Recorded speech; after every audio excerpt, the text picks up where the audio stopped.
I transmigrated into a world where strength ruled everything, and at first I thought my future was set. With the backing of a powerful family, I believed I could easily climb to the top and stand at the pinnacle of this world. But all those dreams were shattered the moment my younger brother was born. The day he came into this world, golden light surrounded his body, and a heavenly phenomenon appeared in the sky, causing countless people to bow down and worship him. The moment their faith reached him, his cultivation instantly rose by 5 entire levels. Meanwhile, my own cultivation talent was pitifully low. In everyone's eyes, I was nothing more than a useless waste. From that day forward, every valuable resource in the family was handed to my brother. Even the position of future family head was reserved for him.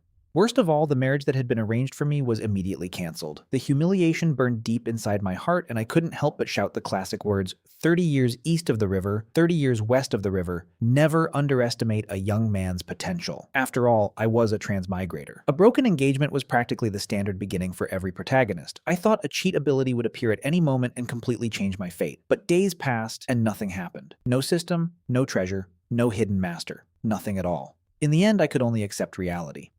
When I turned 18, my father completely gave up on me and exiled me to a remote beekeeping farm as punishment. I was forced to live there under the identity of an ordinary neighbor. The only person willing to stay by my side was my personal maid, Wan Yue. Just as I thought my life had reached rock bottom, a mechanical voice suddenly echoed inside my mind. Congratulations, host.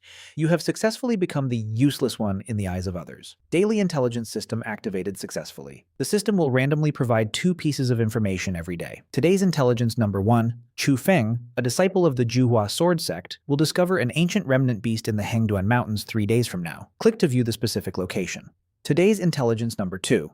The Wanbao Merchant Guild is currently selling blind box number 62. Inside it is a beast encyclopedia. Burn it, and you will obtain the Devouring Heaven demon art. The moment I heard those words, I practically jumped into the air. An ancient remnant beast was a creature that had survived since ancient times and possessed terrifying power. As for the Devouring Heaven demon art, it was an incredibly powerful cultivation technique that allowed its user to strengthen themselves by devouring the essence of others. There was no cultivation threshold for it. Anyone could practice it. More importantly, cultivating this technique could create a special physique that greatly enhanced a cultivator's strength. Of course, a method that stole power from others was considered a heretical path by the cultivation world. But at that moment, I didn't care. This was my chance. This was my hope of becoming stronger. Without hesitation, I made my decision. I had to obtain the Devouring Heaven demon art, no matter what. After that, I would head to the Hengduan Mountains. The ancient remnant beast wasn't going anywhere within the next 3 days anyway. Thinking this, I rushed toward the Wanbao Merchant Guild as fast as I could. The moment I arrived, I went straight to the shopkeeper and said, "Bring me blind box number 62 immediately." The old shopkeeper smiled as he took down the blind box and said, "You came at the perfect time. Someone else wanted blind box number 62 just a moment ago, but he didn't bring enough money and went out to gather more. I didn't expect you to take a liking to it so quickly." Hearing that, my heart instantly tightened. The Devouring Heaven demon art was hidden inside this blind box. If someone else bought it first, everything would be ruined. Fortunately, I had arrived just in time. Without wasting another second, I immediately paid the shopkeeper, stored the blind box inside my storage ring, and left to find a secluded place. Once I was alone, I carefully took out the box. With a sharp click, it opened. Inside, a beast encyclopedia lay quietly. Following the system's instructions, I burned it without hesitation. The next moment, something miraculous happened. From the ashes, I pulled out a palm-sized bone. Staring at it, I muttered, "Could this be a skull?" The instant those words left my mouth, mysterious runes suddenly appeared across the surface of the bone. I couldn't wait to start cultivating the Devouring Heaven demon art. The moment I circulated the technique, the essence of heaven and earth within a 100-meter radius surged toward me like a raging river, continuously pouring into my body and rapidly strengthening my cultivation. When I opened my eyes the next morning, I almost couldn't believe what I was seeing. I had already reached the 5th level of the physical body realm. I was completely stunned. In this world, cultivation was divided into the physical body realm, divine treasure realm, spiritual sea realm, divine skill realm, and many even higher realms beyond them. Each realm contained 5 levels, and even the most talented geniuses needed 3 to 5 years to fully cultivate through the physical body realm. Yet after practicing the Devouring Heaven demon art for a single night, I had already reached the 5th level. At that moment, only one word could describe how I felt. Awesome. Just as I was trying to calm myself down, the familiar mechanical voice sounded once again inside my head. Today's intelligence number 1, Mo Yan, a notorious womanizer possessing a primordial yang body, is currently committing illicit acts. Click for details. Today's intelligence number 2, a mountain treasure has appeared in the Hengduan Mountains, attracting numerous cultivators. No one will discover the treasure within 3 days. Click to view the location. Hearing that, my eyes lit up immediately. The primordial Yang body was a special physique. If I could devour it using the Devouring Heaven Demon art, there was a good chance I could break through into the divine treasure realm. It seemed the matter of the ancient remnant beast would have to wait. Absorbing the primordial Yang body came first. Following the system's directions, I quickly arrived at the marked location. There, I saw a woman dressed in white, sword in hand, desperately chasing after a thin and lewd-looking man. She angrily shouted, "You shameless thief! You insulted my junior sister and think you can escape? Not a chance!" The woman was Su Qingyuan, a disciple of Bright Moon Palace. She had originally been traveling with her junior sister when they were targeted by the infamous flower thief Mo Yan. Worse still, her junior sister had already fallen victim to him. Even while being chased, Mo Yan showed no signs of panic. Instead, he continued spewing vulgar remarks and shamelessly teasing Su Qingyuan. His disgusting words made her face flush red with anger as she pointed her sword directly at him. Just as she was about to attack, her body suddenly weakened. Her legs gave out beneath her and she collapsed to the ground, her sword slipping from her grasp. In a weak voice, she asked, What did you do to me?" Mo Yan burst into laughter and replied, "This is a precious medicine. It relaxes the body and ignites one's primal desires. From now on, let's become a pair of wild lovers." As he stared at Su Qingyuan's pure and beautiful face, the lust in his eyes grew uncontrollable. He immediately pounced toward her. Su Qingyuan's expression changed dramatically as she was pinned to the ground. She desperately tried to push him away, but the drug had already robbed her of all strength. At that critical moment, I quietly picked up the sword lying nearby and, without hesitation, drove it straight into Mo Yan's anus. A horrifying scream echoed through the area. Mo Yan's body convulsed violently before he dropped dead on the spot. Even I had to admit that this flower thief probably never imagined he would die in such a ridiculous way. The moment he died, I immediately grabbed hold of his corpse. As soon as I made contact, the Devouring Heaven Demon art activated automatically. The primordial Yang body began to be refined, and streams of pure energy flowed endlessly into my body. I was just about to find a secluded place to absorb it properly when the delirious Su Qingyuan suddenly grabbed me and threw herself into my arms. Looking at me with blurry eyes, she pleaded, "Save me." I frowned. She had been poisoned by a powerful aphrodisiac. If I didn't help her, her meridians would eventually shatter, and she would die. After hesitating briefly, I ultimately chose to save her. An hour later, my cultivation exploded upward and successfully broke through into the divine treasure realm. The result was astonishing. I had only devoured a single primordial Yang body, yet I had already advanced into the next major realm. Even my physique had become dramatically stronger. To put it simply, if this had been my previous life, I would basically be a superhuman now. After everything was over, I looked at the unconscious Su Qingyuan lying on the ground. I left behind some snacks beside her before quietly departing. Not long after I left, Su Qingyuan slowly opened her eyes. Although her mind was still somewhat confused, she vaguely remembered that the flower thief had failed and that someone had rescued her. She hurriedly put on her clothes but soon discovered something unbelievable. Her cultivation had actually broken through. Previously, she had only been in the divine treasure realm, yet now she had stepped into the spiritual sea realm. Before she could even process her shock, she noticed the snacks left on the ground. Her expression immediately darkened with anger. Gritting her teeth, she said, "What do you take me for? Whoever you are, I will never let you get away with this." Meanwhile, I arrived at the Hengduan Mountains. Following the system's guidance, I soon discovered a beast egg hidden at the foot of a mountain. The egg was about the size of an adult's fist and had a blue shell. When I gently touched it, I could feel a faint heartbeat pulsing from within. Carefully examining the strange egg, I realized it was on the verge of hatching. To speed up the process, I placed some snacks beside it. Then I cut my palm and allowed my blood to drip onto the shell so the ancient beast inside would remember my scent after it was born. Not long afterward, a crisp, cracking sound echoed through the air. The top of the eggshell slowly split apart, revealing a tiny furry head peeking out. A few moments later, the entire shell shattered and a small beast emerged. It flapped its tiny wings and stood proudly before me. Tilting its head, it stared at me for a moment before suddenly shuddering. In the next second, its wings spread open dramatically, creating powerful gusts of wind around us. I jumped in surprise and exclaimed, "Did this little thing just go crazy?" The tiny wind and thunder eagle immediately hopped onto my shoulder and affectionately rubbed its head against my cheek. Looking at the adorable creature, I rubbed my chin and muttered, "What should I call you? Iron egg? Or maybe green flower?" Naming things is way harder than cultivation. The moment the wind and thunder eagle chick heard those names, it instantly became anxious and started waving its tiny wings frantically, as if desperately protesting my terrible naming sense. Countless glowing symbols emerged and transformed into tiny particles of light before flying directly into my forehead. In the next moment, an enormous amount of information flooded my mind. The complete cultivation method of the Devouring Heaven Demon. Art was instantly engraved into my consciousness, and I finally realized that my rise to power had truly begun. I tried my best to understand what the little wind and thunder eagle was trying to say. After watching it flap its wings and gesture excitedly for quite a while, I finally guessed, "You mean that in the future you'll become incredibly powerful, the king of the skies, so you want to be called Heavenly Tyrant?" The little wind and thunder eagle immediately nodded enthusiastically. Looking at him with a gentle smile, I said, "Then let's call you Heavenly Father. Whatever makes you happy." The moment those words left my mouth, the little fellow froze in place as if struck by lightning. After successfully naming the little wind and thunder eagle, night had already fallen, so I decided to rest before continuing my journey. The next morning, the daily intelligence system delivered another report right on time. Today's intelligence number 1.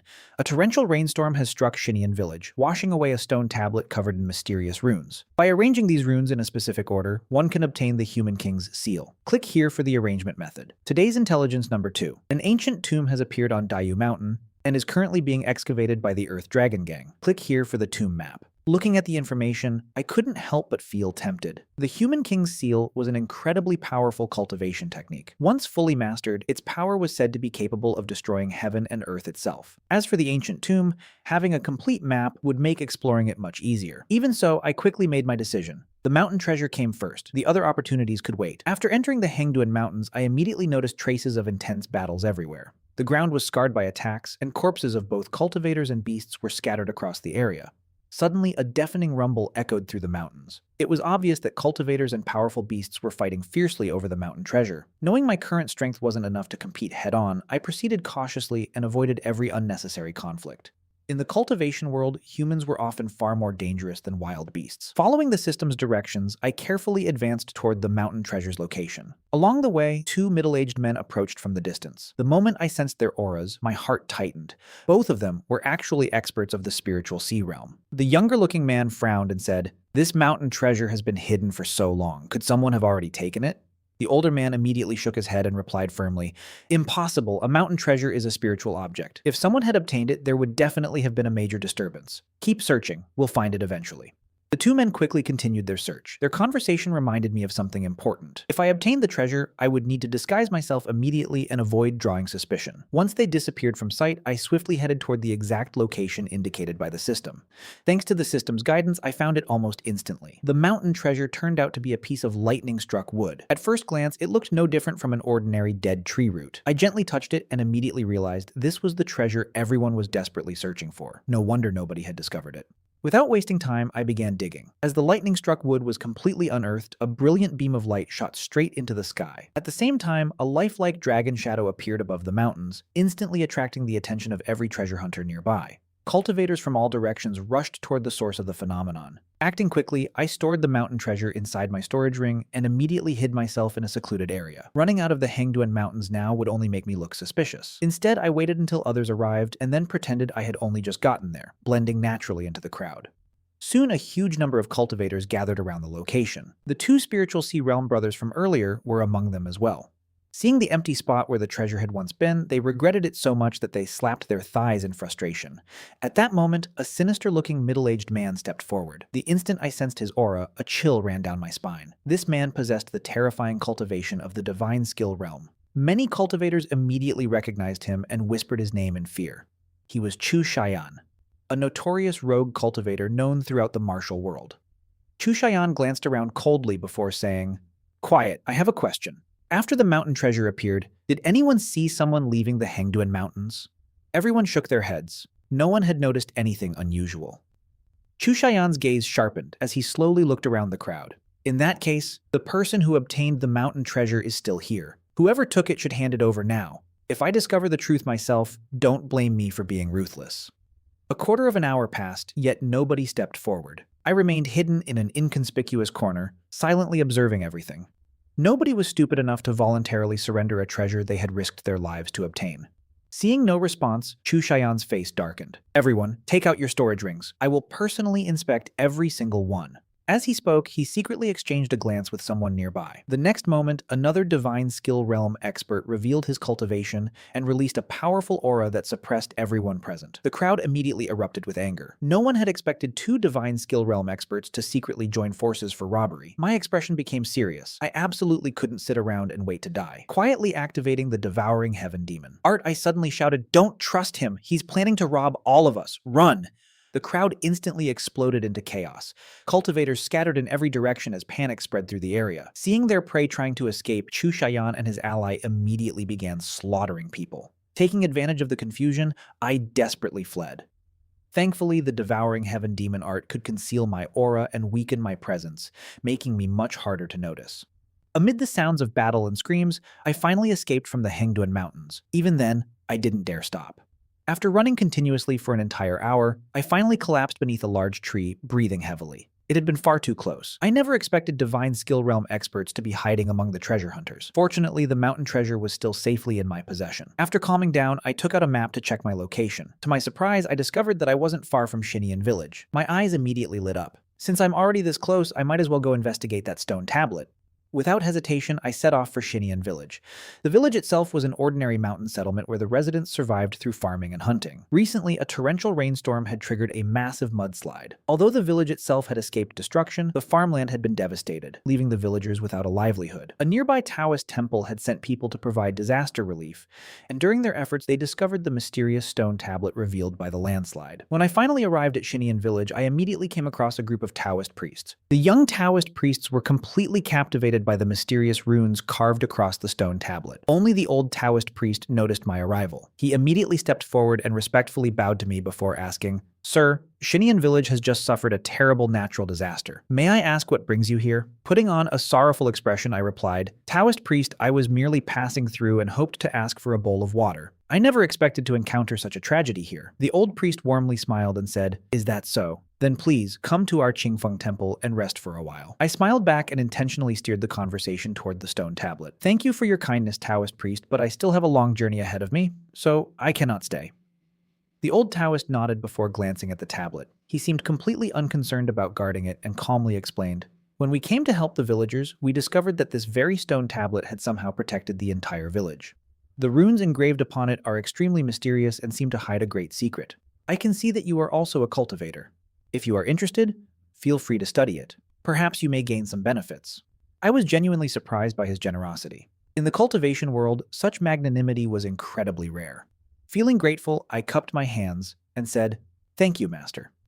Soon afterward, I approached the stone tablet. Hundreds of ancient runes covered its surface. Hidden among them was the inheritance of the human king's seal. Under normal circumstances, someone with my talent would never be able to comprehend it on my own. Fortunately, I had the system. Following the system's guidance, I spent half an hour understanding the arrangement of the runes. Suddenly, my mind exploded with enlightenment. 3 majestic words appeared directly within my consciousness: human king's seal. At the same time, countless memories flooded into my mind, revealing the tablet's origin. Thousands of years ago, the human king had countless enemies. In order to prevent his descendants from being exterminated after his death, he personally severed all karmic ties connecting him to his bloodline. From that moment onward, the once glorious human king clan gradually declined and faded into obscurity. Most importantly, only descendants of the human king could comprehend the human king's seal. Realization struck me immediately. So the people of Xinian Village were actually descendants of the human king. Looking at the stone tablet, I sighed inwardly. "Senior human king, since I have inherited your legacy, I certainly won't mistreat your descendants." Without hesitation, I went directly to the village chief and asked him to gather everyone. Once all the villagers had assembled, I stepped forward and spoke loudly. "Everyone, I know Xinian Village has suffered a devastating disaster. I am deeply saddened by what happened, but life must continue. I hope all of you can gather your strength and move forward. I happen to have some gold, silver, and snacks with me. They will be distributed equally among all villagers. Please line up and receive them." The value of what I was giving away was insignificant compared to the human king's inheritance, but it was all I could offer for now. "Besos." The moment the villagers heard my words, the despair in their eyes was replaced by hope. Many immediately knelt down in gratitude. Some even burst into tears. The old Taoist priest also bowed deeply toward me. Embarrassed, I quickly helped everyone to their feet and said, "Please get up. There's no need for this." After chatting with the villagers for a while, I finally left Xinian Village. By the time I returned to Ancient Wind City, night had already fallen. The first thing I did was take out the lightning-struck wood, intending to study it properly. However, the moment it touched the ground, something unbelievable happened. The lightning-struck wood actually rooted itself directly into the earth. Its roots rapidly extended underground while tiny green shoots emerged from the charred surface. The sprouts grew at a speed visible to the naked eye until a willow branch nearly half a meter long appeared. I stared at the scene in complete shock. Just then, Wan Yue noticed my return. Her face instantly brightened with happiness. However, when she saw the charred piece of wood, confusion appeared in her eyes. "Young master, you're finally back. But why did you bring home a bunch of dead tree roots?" I quickly explained, this isn't an ordinary root, it's lightning-struck wood. It's extremely valuable. Then I immediately changed the topic. By the way, is dinner ready? As expected, Wan Yu's attention shifted instantly. It's ready, young master. Come eat. During dinner, Wan Yue rested her chin on her hands and kept staring at me with her beautiful eyes. The constant gaze made me uncomfortable. Finally, I put down my chopsticks and asked, Wan Yue, do I have flowers growing on my face? Her voice was gentle as she replied, I just feel like you've changed since you came back. My heart skipped a beat, but I quickly laughed it off. Changed? How could I have changed? Hurry up and eat. There was no way I could explain the system or the devouring heaven demon art. Those secrets absolutely couldn't be revealed. Fortunately, Wan Yue didn't press the matter further. Everyone had their own secrets after all. Later that night, I continued studying the lightning-struck wood, but discovered nothing new. Eventually, I returned to my room and began cultivating. What I didn't know was that the willow branch growing from the lightning-struck wood was releasing a gentle glow that gradually enveloped the entire courtyard. Meanwhile, the little wind and thunder eagle had built a tiny nest beside the tree and was curiously staring at it with bright eyes. The night passed quickly. The next morning, the system's voice echoed inside my mind once again. Today's intelligence number 1. Wanbao Merchant Guild will restock blind boxes this afternoon. Blind box number 36 contains a beast hide scroll. Exposing it to sunlight will reveal the cultivation method of the Xingzi secret. Today's intelligence number 2. Ye Sha, the young sect master of the 9 domains evil sect and possessor of the 10 evil bodies, has accepted a challenge and will pass through ancient Wind City tomorrow. Click here for location. Hearing this, I immediately sat upright. The Xingzi secret was one of the legendary 9 secrets. Once mastered, it granted unparalleled speed, making its user the fastest being under heaven. As for Ye Sha, he possessed the 10 evil bodies. To me, that was practically a walking experience pack. After thinking briefly, I made my decision. The blind box wouldn't arrive until the afternoon anyway. Before that, I would visit the ancient tomb on Dayu Mountain. I had been worrying about my lack of money recently, and now an opportunity was practically delivering itself to my doorstep. A few hours later, I arrived at Dayu Mountain. The moment I got there, I sensed movement behind me and immediately hid among nearby trees. Soon, 2 sneaky-looking men emerged from a tomb-raiding tunnel. One of them, who looked relatively clean, complained, "Damn it, this tomb is basically a maze. We've been searching forever and still haven't found the main burial chamber."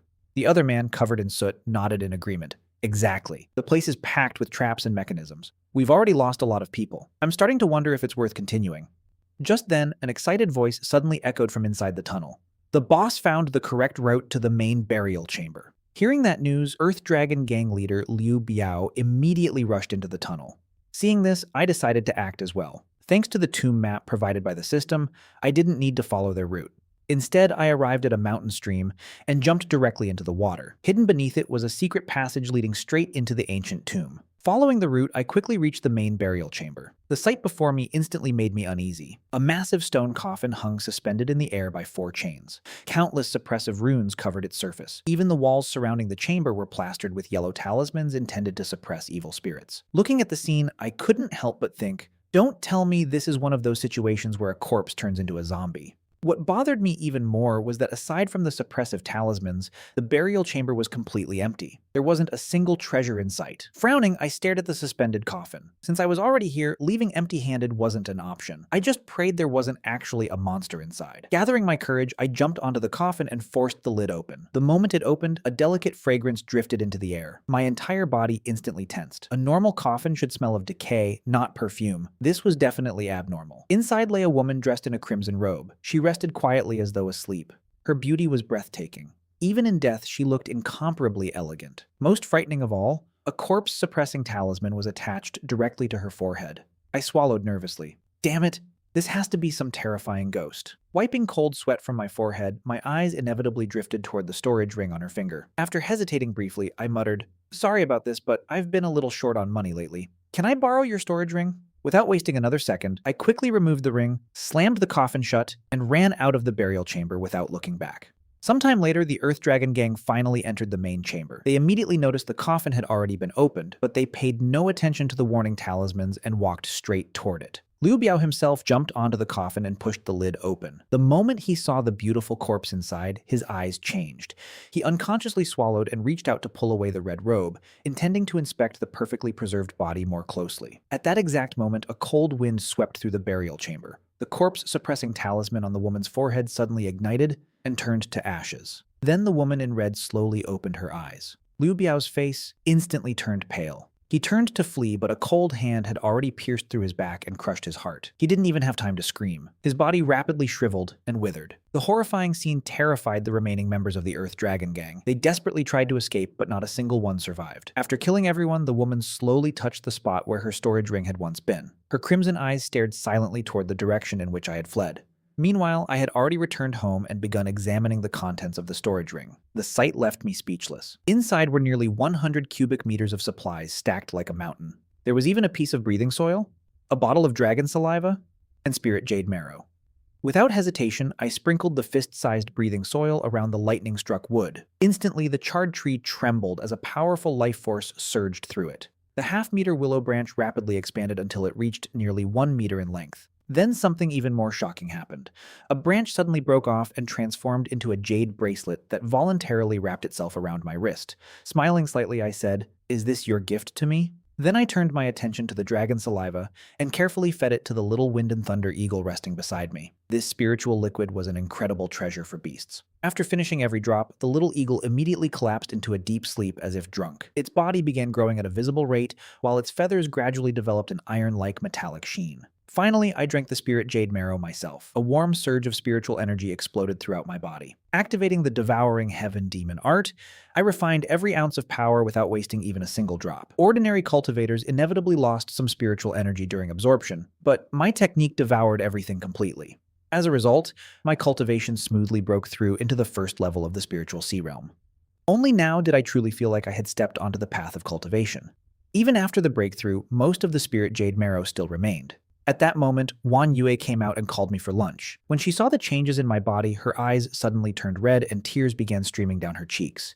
Startled, I asked, Yue, why are you crying?" Choking back sobs, she replied, "I'm just happy for you, young master. I've always looked forward to the day when you could prove yourself and show everyone that you're not a useless waste." Hearing that, I immediately pulled her into a hug and gently comforted her. That day will definitely come. After all, Wan Yue was the person closest to me. It would have been strange if she hadn't noticed my changes. Yet despite everything, she never asked questions or demanded explanations. She simply wished for me to become stronger. That sincerity touched me deeply. After lunch, I headed straight for the Wanbao Merchant Guild. The old manager and several employees were busy arranging a fresh batch of blind boxes on the shelves. Without hesitation, I walked over and said, "I'd like blind box number 36. The manager smiled and replied, "Of course, just a moment." However, before he could hand it over, a bloodshot-eyed man suddenly barged into the store. I recognized him immediately. It was Zhao Hu, the man who had failed to gather enough money for blind box 62 previously. In a rough voice, he shouted, "Old manager, I heard a new batch of blind boxes arrived today. I want numbers 10, 36, and 52. The old manager looked troubled. "You've come a little late. The others are available, but blind box 36 has already been purchased by this customer." As the manager prepared to hand me the box, Zhao Hu immediately stepped forward and stopped him. "Wait, I carefully selected those numbers. One of them is my lucky number, and I'm certain it contains a treasure. I have to get number 36. Pick another one instead." Zhao Hu reached toward the blind box, but I was faster. I grabbed it first and firmly said, "I've already paid for this blind box. It's mine. Nobody is taking it." Inside, I was screaming. This blind box contained the Xingzi secret. Did he really think another random box could compare? But there was no way I could reveal such a secret. Seeing my refusal, Zhao Hu's face darkened with rage, and the atmosphere instantly became tense. A fight seemed inevitable. Fortunately, the old manager quickly stepped between us to calm things down. Zhao Hu forcefully suppressed his anger before saying, "Old manager, I'll give face to the Wanbao Merchant Guild." No matter how arrogant he was, Zhao Hu clearly understood that the Wanbao Merchant Guild was an existence he absolutely could not afford to offend. Now that the old shopkeeper had personally stepped in to mediate, Zhao Hu finally found an excuse to back down. He snorted coldly and stepped away. I merely gave him a cold glance before leaving the Wanbao Merchant Guild. With my current strength, I honestly didn't take Zhao Hu seriously anymore. After leaving the guild, I headed straight back to my courtyard. My only thought was to quickly master the Xingzi secret. However, halfway home, I suddenly caught the scent of a familiar fragrance. My heart skipped a beat. The next moment, the entire world seemed to freeze. The sounds of the bustling street disappeared. Even the dust floating through the air seemed suspended in place. I stood there, stunned. Right in front of me stood a woman wearing a crimson robe. It was the woman from the stone coffin inside the ancient tomb. A chill shot straight through my skull. Before I could react, I felt a cold hand silently rest on my shoulder. The sensation of death was so vivid that every hair on my body stood on end. At that critical moment, the willow bracelet on my wrist suddenly emitted a faint green glow. In the very next second, time resumed flowing. The sounds of people talking, horses neighing, and carts rolling across the street instantly returned. I snapped back to reality and looked around frantically, but the woman in red had completely disappeared. I stood in the middle of the crowded street, searching everywhere, yet there wasn't the slightest trace of her. My face turned pale. Had that been an illusion, or had she truly appeared? Was that terrifying woman really targeting me? Suppressing my unease, I continued walking back toward the courtyard. What I didn't know was that inside a secluded alley nearby, the woman in red was quietly watching my departing figure. Her brows were tightly furrowed. The hand that had touched my shoulder had been severely burned and was now charred black. Her crimson eyes remained fixed on my back.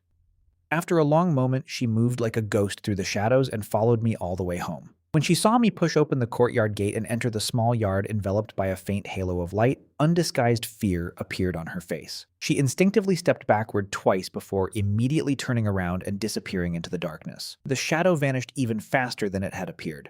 Back inside the courtyard, I couldn't wait to take out the beast hide scroll from blind box number 36. Following the system's instructions, I placed it under sunlight. As the light passed through the animal hide, dark golden runes gradually emerged across its surface. It was the complete cultivation method of the Xingzi secret. I carefully memorized every rune pattern before closing my eyes and beginning my cultivation. According to legend, once the Xingzi secret was mastered to perfection, one could even keep pace with the flow of time itself. Whether I needed to hunt enemies or escape danger, this technique would become one of my greatest trump cards. The following day, the system's familiar mechanical voice sounded again. Today's intelligence number 1. The chosen one, Yunchen, will arrive in Ancient Wind City tomorrow and obtain an ancient jade worth 100,000 spirit stones from a roadside stall. Click here for the stall location. Today's intelligence number 2. The master thief Bai Xiaoze recently stole a teleportation talisman leading to the Lingxi secret realm. Click here for Bai Xiaoze's location. A smile immediately appeared on my face. Yunchen was one of those heaven-favored protagonists. If I followed him around, wouldn't I basically receive endless opportunities for free? As for the Lingxi secret realm, it was an incredibly famous secret realm filled with treasures and opportunities. It had always been monopolized by powerful forces, and most of the geniuses who entered possessed special physiques. For someone like me, it was practically the perfect hunting ground. No matter what, I had to obtain that teleportation talisman. Of course, before that, there was something even more important waiting for me. The bone-corroding fiend body of Ye Sha, the young master of the Nine Domains evil sect. Soon I spotted two figures walking through the city streets. One was young, and the other was old. The younger man was naturally Ye Sha. The older man appeared to be his protector, Elder Mo. Just as I was preparing to approach, the two suddenly accelerated toward the city gates as though something urgent had happened. Frowning, I suppressed my urge to attack immediately. Ye Sha himself wasn't a problem. With my cultivation at the first level of the spiritual sea realm, dealing with him would be easy, but Elder Mo was another matter entirely. If I wanted to kill Ye Sha, I first needed to separate him from his guardian. Without hesitation, I quietly followed them. After leaving the city, they continued deeper and deeper into the wilderness. While I patiently waited for an opportunity to strike, Elder Mo suddenly stopped. It was as though he had sensed something. Without even turning around, he abruptly rushed off in another direction. The moment he left, Ye Sha's face turned deathly pale, and panic instantly appeared in his eyes. I had no idea what was happening. Had some enemy discovered them? Whatever the reason, Elder Mo's departure had given me the opportunity I needed. Without hesitation, I activated the Xingzi secret and immediately chased after Ye Sha. Hearing movement behind him, Ye Sha quickly realized someone was pursuing him. Murderous intent flashed across his face. Drawing a crimson battle sword, he shouted arrogantly, "I am the young sect master of the Nine Domains evil sect. Who do you think you are? How dare you attack me? You're courting death." As he spoke, he swung his sword toward me. A bloodthirsty aura erupted and swept across the land. Seeing this, I simply snorted coldly and immediately activated the Human King's seal. A massive golden palm descended from the heavens. Under the overwhelming suppression of the Human King's seal, Ye Sha's attack was completely powerless. The giant palm slammed into him and sent him flying backward. He crashed heavily into the ground and coughed up mouthfuls of blood.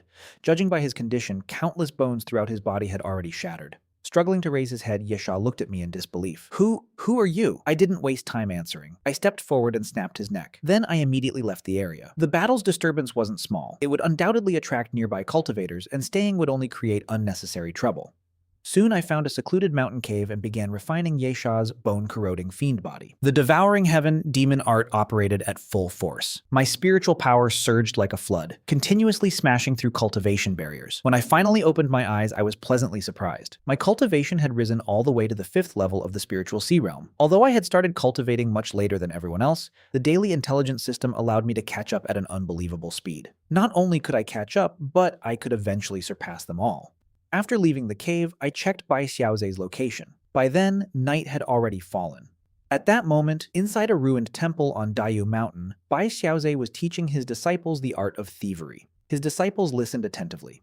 Suddenly, a clever young disciple asked, "Master, I heard you stole a treasure today. Can you let us see it?" Hearing that, Bai Xiaoze proudly waved a blue talisman in front of them and said, "Of course. Today I'll broaden your horizons. This is a teleportation talisman connected to a secret realm. With it, I can directly enter that secret realm." Before he could continue, a blur flashed before his eyes. Instantly, the talisman vanished from his hand. Bai Xiaoze froze. Then his face turned red with rage. Without thinking, he immediately chased after the black shadow. Unfortunately for him, the shadow was unbelievably fast. No matter how much speed he used, not only could he not catch up, but the distance between them kept increasing. Panting heavily, Bai Xiaoze stopped and shouted unwillingly, "Such speed!" Then he gritted his teeth and roared, "But trying to steal from me, the master thief, is impossible." Taking a deep breath, he exploded forward again like lightning, yet he still couldn't even glimpse the other's figure. Eventually, he could only watch helplessly as the shadow completely disappeared. Bai Xiaoze began questioning his entire life. He was supposed to be the master thief, yet someone had completely outclassed him in speed. Grinding his teeth, he shouted furiously, "Don't let me catch you or I'll make you regret it." However, when he returned to the ruined temple, he discovered all his disciples gathered around a mountain of snacks. His expression immediately became serious. "Where did all these snacks come from?" One of the lively boys excitedly ran over and said, "Master, after you chased after that person, a storage bag suddenly appeared on the table. There are 3,000 snacks inside, and there was also a note." He handed the note over. Bai Xiaoze opened it and read the message. "Lingxi Secret Realm Teleportation Talisman. These snacks are compensation." For a moment, Bai Xiaoze's emotions became extremely complicated. He muttered to himself, "Did that guy already know I couldn't catch him?" After a long sigh, he shook his head. "Forget it. The talisman is already gone. At least this compensation isn't bad." Meanwhile, I had already returned to my courtyard with the Lingxi Secret Realm Teleportation Talisman safely in hand. Now all I needed to do was wait for the secret realm to open. The night passed quickly. Then, as usual, the system's voice echoed inside my mind. "Today's intelligence, a void realm will descend at noon today. Simply think void realm to log in." Hearing those words, I immediately became curious. A completely new opportunity was about to begin. For more details, I immediately clicked on today's intelligence. The first piece of information revealed that 208,000 miles away, deep within the Great Wilderness, a sacred herb known as the yellow bloodgrass would mature in 3 days. However, after maturing, it would simply be trampled and wasted. The system even provided the exact location. I raised an eyebrow and then clicked on the details regarding the Void Realm. The more I read, the more shocked I became. This Void Realm was essentially a cultivation version of a virtual network. Cultivators could enter it with their consciousness, conduct trades, exchange information, cultivate, and communicate with people from all over the world. The exact details would require personal exploration, but even this much was enough to amaze me. As for the second piece of information, it left me speechless. The yellow bloodgrass was over 200,000 miles away. Even if I traveled nonstop for 30 days, I still wouldn't reach it in time. Then a brilliant idea suddenly flashed through my mind. Since I couldn't obtain the herb myself, why not sell the information through the Void Realm and make a fortune? Having made up my mind, I decided that I would enter the Void Realm at noon. Before that, however, there was something even more important. I needed to obtain the ancient jade worth 100,000 spirit stones before Yun Chen arrived. Without wasting time, I immediately headed toward the stall indicated by the system. The bearded vendor was busy organizing his goods when I arrived.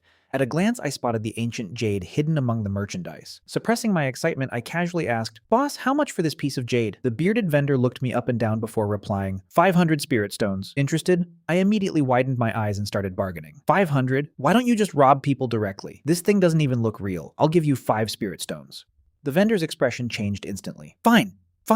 I'll make a sale today. Even I was slightly stunned by how quickly he agreed. Scratching my head awkwardly, I wondered if stealing the Chosen One's opportunity had become a little too easy. Still, I didn't think much about it and handed over the spirit stones. The bearded vendor accepted them happily and passed me the jade. Both of us wore satisfied smiles. I couldn't believe I had just purchased an item worth 100,000 spirit stones for only 5. Just as I turned around to leave, a young man brushed past me. It was Yun Chen, the Chosen One himself. Yun Chen immediately began searching through the stall, but no matter how carefully he looked, he couldn't find the ancient jade. His expression darkened at once. He quickly questioned the vendor, only to learn that someone had already bought it. The disappointment on his face was obvious. He had specifically traveled to ancient Wind City for this soul-nourishing jade because he needed it to stabilize his master's increasingly fragile remnant soul, yet someone had beaten him to it. Unwilling to give up, Yun Chen handed the vendor 20 spirit stones and asked, "Do you remember what the buyer looked like?" The vendor briefly described my appearance. After that, Yun Chen spent quite some time wandering around ancient Wind City searching for me. Unfortunately for him, he found nothing. His frustration only grew. At that moment, the ring on his finger emitted a faint glow. A mature and elegant female voice echoed inside his mind. It belonged to his master, Shen Xinlan. "Chenner, don't be upset," she gently said. "It's all right if the soul-nourishing jade is gone. Your master can still endure for a while. The Linksy secret realm will open soon, and there will be many opportunities there. More importantly, you need to leave this city filled with ghostly energy as soon as possible. Staying here is dangerous." Yun Chen lowered his head and respectfully replied, "Yes, master." Then he quickly departed from ancient Wind City. After returning to my courtyard, I began researching the ancient jade. It didn't take long before I found information about it in an ancient text. It was indeed soul-nourishing jade, a treasure capable of nourishing and strengthening souls. I was instantly delighted. This was an unexpected bonus. No wonder the system valued it at 100,000 spirit stones. Suddenly, a profound and majestic voice exploded inside my mind. "Void Realm descends. Welcome, cultivators." Without hesitation, I placed 100 spirit stones beside me and silently recited, "Log in to the Void Realm." The moment I opened my eyes, I found myself standing within a massive plaza. Cultivators continuously appeared around me. Every person wore a black robe, and their faces were obscured by a strange blur. Looking around, I couldn't help but grin. This is amazing. As long as I don't want anyone to know my identity, nobody can discover it. Soon, quick-witted cultivators began setting up stalls. The plaza became lively with endless shouting and bargaining. Seizing the opportunity, I cleared my throat and loudly announced, "Sacred medicine information for sale. Yellow bloodgrass, valid for 2 days. Price, 10,000 spirit stones."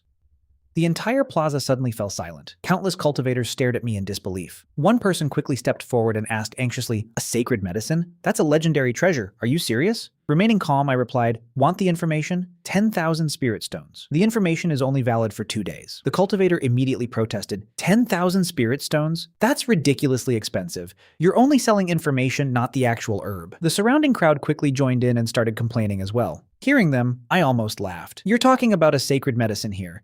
If it were the real yellow bloodgrass, forget 10,000 spirit stones. Even 1,000,000 wouldn't necessarily buy it. Then I waved my hand dismissively and shouted, 10,000 spirit stones. No bargaining. Buy it if you want it. Leave if you don't. The crowd was furious, but there was nothing they could do. This was the Void Realm. Nobody knew my identity. Nobody could threaten me. Just then, a black-robed cultivator approached. "Is your information genuine?" he asked. "If it's real, I'll pay 10,000 spirit stones immediately." Looking at him, I confidently replied, "It's absolutely real." The man seemed worried I might be lying and coldly warned, "If the information is false, I will find you no matter where you hide." Then he handed over the spirit stones. After receiving payment, I told him everything about the location of the yellow bloodgrass. Moments later, his figure became transparent and disappeared from the Void Realm, clearly rushing off to verify the information. With my first successful transaction completed, I smiled to myself. Now it's time to explore the most mysterious area of the Void Realm. Soon I arrived at the Great Dream Eternal District. This was the most incredible feature of the entire Void Realm. Here, cultivators could enter dream worlds and cultivate while dreaming. The time flow ratio between reality and dreams was approximately 1 to 12. Even more astonishing, there were 4 dream layers. Each of the first 3 layers flowed 12 times faster than the previous one. As for the 4th layer, it was said that nobody had ever reached it. Of course, the deeper the dream layer, the more spirit stones it required. Looking around, I couldn't help but sigh. It seems I need to earn a lot more spirit stones. If I can search for opportunities during the day and cultivate in dreams at night, my growth speed will be terrifying. Afterward, I entered the first dream layer and focused entirely on cultivating the Xingzi secret. Before long, the system delivered another intelligence report. Today's intelligence number 1, the Linksy secret realm will officially open tomorrow. The chosen one, Yun Chen, will obtain a phoenix blood opportunity within the secret realm. Click here for the exact location. Today's intelligence number 2, Chu Shayan has murdered others for treasure and obtained a moonlit glazed fruit. He is currently severely injured and hiding while recovering. Click here for his location. Reading the first report, I couldn't help but sigh emotionally. Yun Chen truly deserved the title of Chosen One. Even Phoenix blood was destined to fall into his hands. Unfortunately for him, now that I knew about it, that opportunity belonged to me instead. As for Chu Xian, I remembered him very clearly. Back in the Hengduan Mountains, he had relied on his cultivation to oppress everyone and even demanded to inspect everyone's storage rings. If I hadn't created chaos and escaped, I probably would have died there. Now that he was injured and vulnerable, I saw no reason to show mercy. After all, I also desperately wanted the moonlit glazed fruit. If I could refine it, I might break through into the divine skill realm. Without hesitation, I followed the system's guidance to Chu Xian's location. At that moment, Chu Xian was being hunted by the giant whale gang. Severely injured and unable to fight back, he had hidden inside a secluded cave to recover. After a long period of healing, his injuries finally stabilized somewhat. Grinding his teeth, he cursed, "Giant whale gang, just wait. Once I recover, I'll exterminate your entire clan." Thinking he was finally safe, he struggled to his feet and prepared to leave. At that exact moment, I moved. A black shadow flashed through the cave like a ghost. Before Chu Xian could react, a tremendous force slammed into him and sent him crashing into the stone wall. His wounds immediately burst open again. Blood sprayed everywhere. Gritting his teeth, he forced himself to stand and shouted, "Who are you?" I didn't answer. Instead, I kicked him away and unleashed a relentless barrage of punches. Chu Xian was beaten until his face became unrecognizable. Finally, unable to endure any longer, he begged for mercy. "You're not from the giant whale gang. Who are you? What grudge do you have against me? Please spare me." Only then did I stop. Looking directly at him, I coldly replied, "I'll let you die knowing the truth. I'm the person who took the mountain treasure from Hengduan Mountains. I came here specifically to kill you." Chu Xian's eyes widened with fury. "So it was you who stole the mountain treasure?" Before he could finish, my fist pierced straight through his heart. His body immediately lost all signs of life. Without wasting a second, I grabbed his storage ring and left. After returning home, I quickly searched the ring and found the moonlit glazed fruit. According to legend, even consuming half of it could wash away mortal impurities and grant tremendous benefits. Without hesitation, I swallowed the entire fruit. Then I sat down cross-legged and began refining it. A cool yet powerful energy spread through my entire body. Suddenly, a loud boom echoed within my mind. It felt as though a magnificent palace had opened deep inside my consciousness. It was the palace of divine awareness, the source of soul power itself. Slowly opening my eyes, I felt the dramatic transformation within me. A smile naturally appeared on my face. The moonlit glazed fruit was truly incredible. It directly pushed my cultivation into the first level of the divine skill realm. Afterward, I returned to the void realm and continued cultivating. Before I knew it, the next day had arrived. Today was the official opening day of the Lingxi Secret Realm. Any cultivator possessing a Lingxi Secret Realm teleportation talisman could finally enter the Secret Realm and compete for the countless opportunities hidden within. The moment I received today's intelligence report, my eyes immediately focused on the two new opportunities. Today's intelligence number 1, Chu Feng, a disciple of the Juhua sword sect, will obtain the Great Eye technique on the second level of the Lingxi Secret Realm. Click here for the exact location. Today's intelligence number 2, Ling Chen Xiao, the genius of the Absolute Evil Palace and possessor of the Absolute Annihilation Demon Body, will obtain a remnant of the Holy Body at the lowest level of the Lingxi Secret Realm. Reading the first piece of information, I couldn't help but smile. It was Chu Feng again. Last time, I had stolen the ancient beast egg right from under his nose. This time, fate had arranged another meeting. At this point, I could only say that Chu Feng's luck was truly terrible. As for Ling Chen Xiao, my eyes immediately turned cold. The Absolute Evil Palace was one of the Lin family's greatest enemies. Back when my talent was considered trash, disciples from the Absolute Evil Palace often mocked and humiliated me. Ling Chen Xiao himself had once nearly beaten me to death. If the clan elders hadn't arrived in time, I might not even be alive today. A cold smile slowly appeared on my lips. Ling Chen Xiao, as long as I'm here, that holy body remnant will never belong to you. Just then, the Lingxi Secret Realm teleportation talisman in my possession began trembling violently. Brilliant blue light flashed across its surface. This was the signal. The Lingxi Secret Realm had officially opened. Without hesitation, I activated the talisman with my spiritual power. The world around me instantly twisted. When I opened my eyes again, I found myself standing within a vast mountain forest. Towering ancient trees surrounded me in every direction. At first glance, it seemed no different from the outside world. However, I didn't waste time admiring the scenery. My first target was clear. Before Yun Chen could arrive, I needed to obtain the phoenix blood. Following the information provided by the system, I hurried through the forest. Before long, a strange grove appeared before me. The surrounding parasol trees were completely withered. Their trunks were charred black, and their branches were lifeless. Not a single living creature could be found within the entire forest. Looking around, I muttered, "This should be the place. The forest where a true phoenix once resided. Now, it's nothing but ruins." After searching for some time, I finally found it. Beneath the largest parasol tree floated a single drop of blood. It hovered silently in midair, crimson in color, and glowing with golden light. Within the blood, a tiny phoenix silhouette could faintly be seen. The aura it emitted was filled with endless vitality. My heart began pounding wildly. This was the phoenix blood. Suppressing my excitement, I carefully took out a jade bottle and stored the precious blood inside. Then, I immediately left the area. I needed to find a safe place and refine it as soon as possible. Not long afterward, Yunchen finally arrived. Looking at the empty forest, his face became extremely ugly. Furious, he slammed his fist into a nearby tree trunk and roared, "Whoever stole the phoenix blood, don't let me find you, or I won't show any mercy." Meanwhile, I had already hidden myself inside a secluded cave. After setting up a simple defensive formation, I sat cross-legged and took out the phoenix blood. Taking a deep breath, I swallowed it. The instant it entered my body, a terrifyingly hot energy exploded within my dantian. The blood itself was only the size of a thumb, yet it felt like a miniature sun. Sweat instantly covered my forehead. My muscles trembled, and my face twisted in agony. Refining phoenix blood was unimaginably dangerous. One mistake could cause my body to explode on the spot. Yet I refused to retreat. If I succeeded, my strength would experience a complete transformation. As time passed, faint golden light began shining from my bones. My flesh and blood underwent a complete rebirth. I had no idea how much time passed. Eventually, after refining the final trace of phoenix blood, a powerful aura erupted from my body. The cave trembled violently, and rocks crashed down from the ceiling. When I opened my eyes, joy immediately filled my heart. My cultivation had directly advanced to the 4th level of the divine skill realm. More importantly, my body's recovery abilities had become terrifying. Ordinary wounds could probably heal in moments. Although I was thrilled, I knew there was no time to celebrate. The great eye technique on the 2nd level of the secret realm was still waiting for me.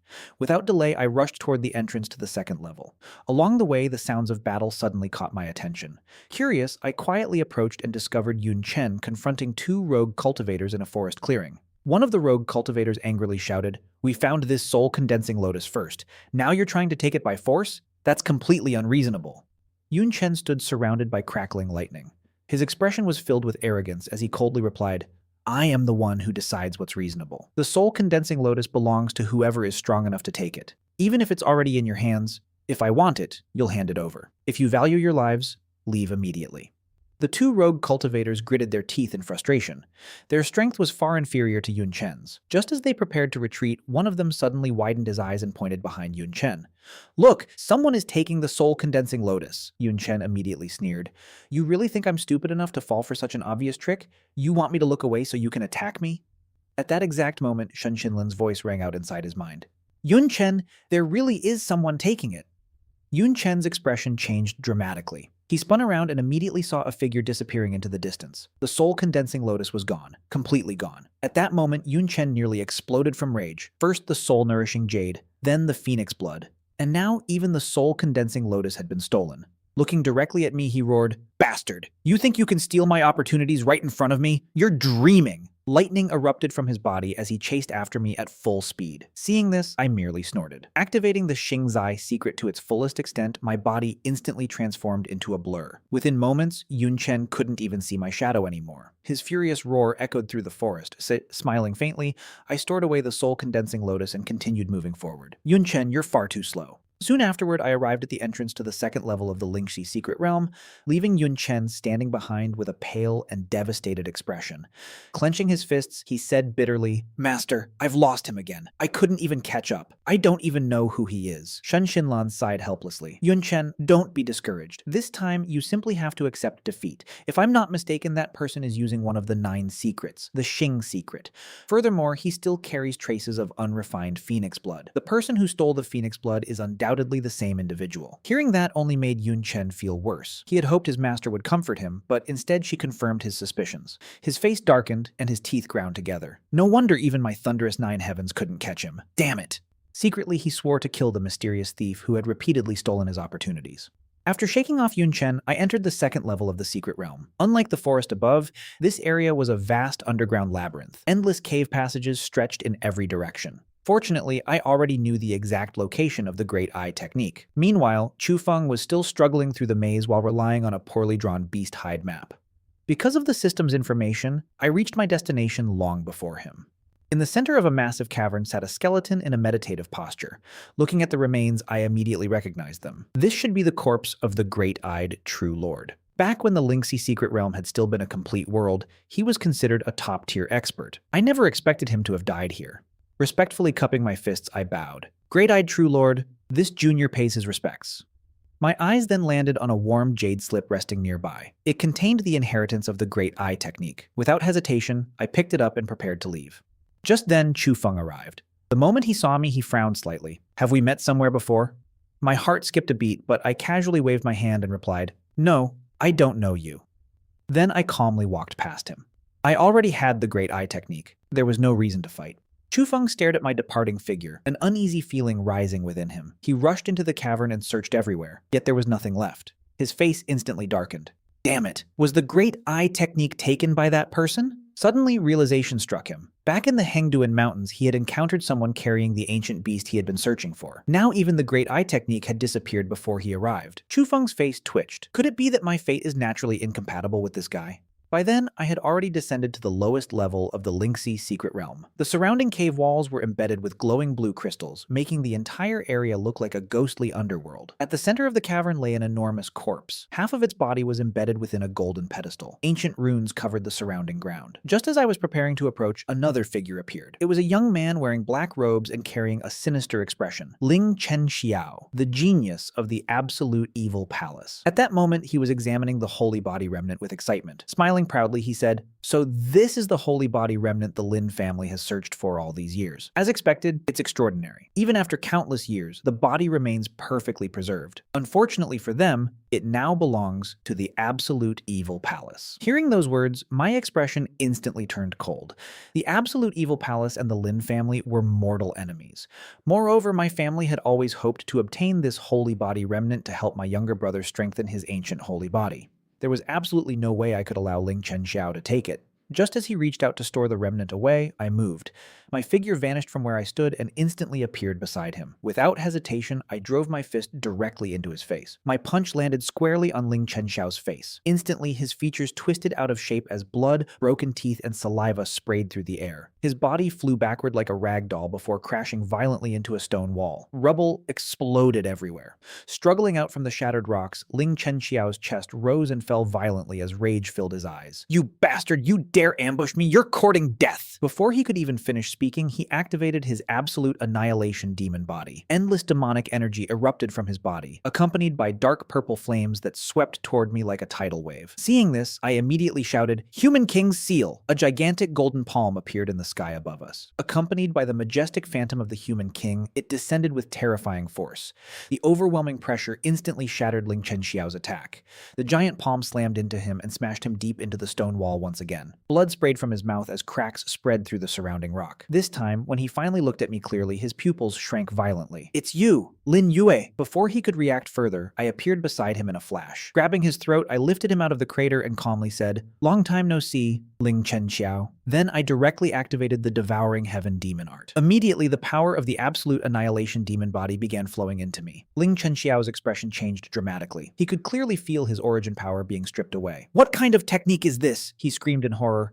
Why is it devouring my demonic power? Stop! Stop right now! I coldly watched his face grow increasingly pale while continuing to absorb his power. The panic in his eyes only intensified. Brother Lin, I know I was wrong. Please forgive me. I swear I'll never trouble you again. Hearing that, I couldn't help but smile coldly. You weren't wrong. You simply realized you're about to die. Desperate screams echoed throughout the cavern. In the end, I completely refined the absolute annihilation demon body. The tremendous surge of power pushed my cultivation directly to the 5th level of the divine skill realm. Afterward, I stored away the holy body remnant and prepared to leave. Just then, I felt a powerful rejection force surrounding my body. I immediately understood what was happening. Every cultivator could only remain inside the Lingxi secret realm for 1 day. My time was up. Sure enough, not long afterward, the secret realm forcibly expelled me. When I opened my eyes again, I found myself back inside my familiar courtyard. Wan Yue had already prepared breakfast and placed it neatly on the stone table. Taking a deep breath, I sat down and silently checked today's intelligence. Intelligence number 1. Ancient Wind City is the origin of the Lin family. Obtaining the lost key will reveal the family's hidden secret. Intelligence number 2. A heavily injured ancient sacred body has arrived in Ancient Wind City. The moment I read the first intelligence report, my interest was immediately piqued.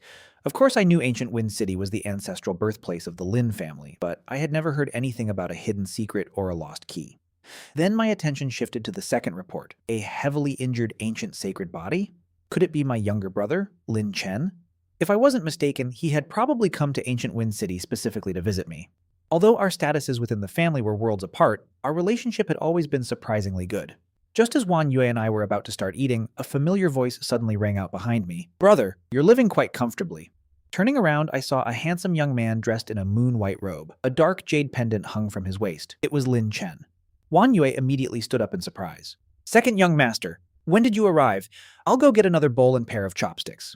Lin Chen smiled and nodded in thanks before sitting down. After taking a sip of porridge, he looked at me. I smiled and asked, "You're the pride of the Lin family. You're always busy. Don't tell me you came all the way here just to see me." Lin Chen casually replied, "What? Can't I visit my own brother?" I laughed and shook my head. "Someone as important as you doesn't travel without a reason. What did the family send you here for?" Hearing that, Lin Chen became slightly awkward. "Actually, it's not exactly the family." Then he took out a jade bottle and handed it to me. "Brother, I came to deliver 2 things. This is Azure Dragon Transformation Liquid. The main ingredient came from a treasure I discovered inside a secret realm, and the family provided the supplementary herbs. It can improve a cultivator's aptitude and might help you officially begin cultivating." Looking at the jade bottle, I suddenly stared directly at him. "Your injuries, did you suffer them while obtaining the main ingredient?" Lin Chen froze for a moment. He clearly hadn't expected me to notice. After a brief pause, he forced a smile. "Just minor injuries. Nothing serious." I didn't respond. I simply continued looking at him. Feeling guilty, he quickly changed the subject and took out a jade pendant. "Oh, right.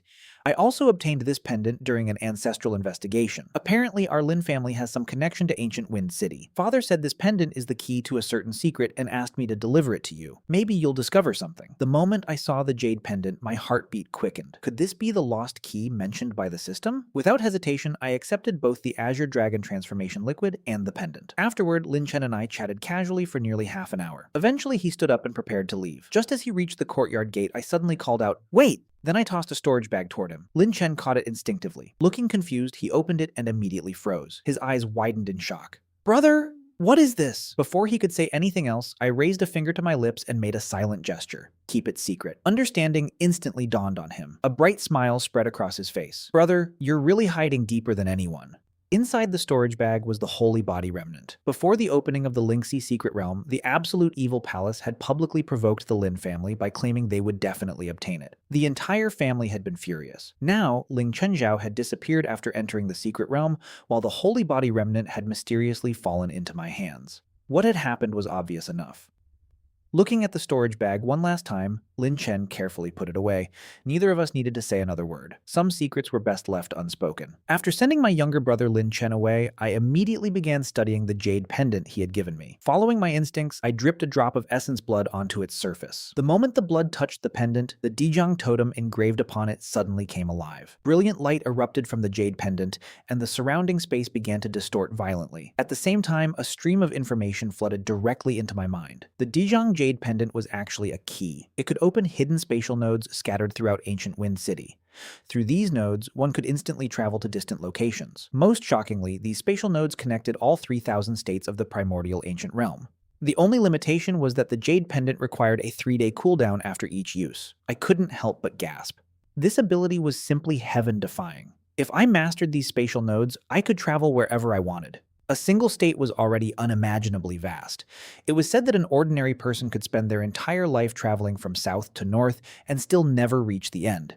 Yet the primordial ancient realm contained 3,000 such states. Even the Ling family, the strongest force within Xuanzhou, was only known in a few neighboring states. In distant regions, countless cultivators had probably never even heard their name. Yet this spatial network stretched across the entire world. Just who in my family had created something so unbelievable? The more I thought about it, the more astonished I became.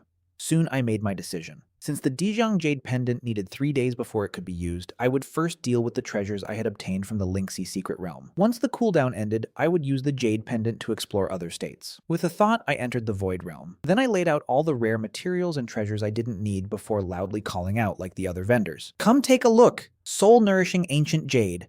Soul-gathering lotus. Rare treasures of all kinds. Don't miss your chance. Meanwhile, somewhere else inside the Void Realm, Yun Chen was feeling extremely excited. Although he had missed out on the Phoenix Blood and Soul-gathering lotus inside the Linksea secret realm, he had still managed to obtain other valuable treasures. After selling them, he had accumulated nearly 100,000 spirit stones. Looking at his earnings, he happily said, "Master, now I can finally buy treasures that nourish the soul for you." Shen Xinlan's calm voice replied, "I appreciate your intentions. However, this is only the beginning. In the coming days, you must continue cultivating inside the dream realm and master the techniques I have taught you. Combined with the treasures you've obtained, your strength will improve rapidly." Yun Chen nodded firmly. "Don't worry, Master. I'll work hard." Then he began searching for soul-nourishing treasures. Suddenly, my loud sales pitch reached his ears. Hearing the words soul-nourishing ancient jade, Yun Chen's eyes immediately lit up. "Master, we're lucky. I thought finding soul treasures would take a long time, but someone's already selling them." Excited, he pushed through the crowd toward my stall. However, the moment he arrived and saw the soul-nourishing ancient jade and soul-gathering lotus sitting on display,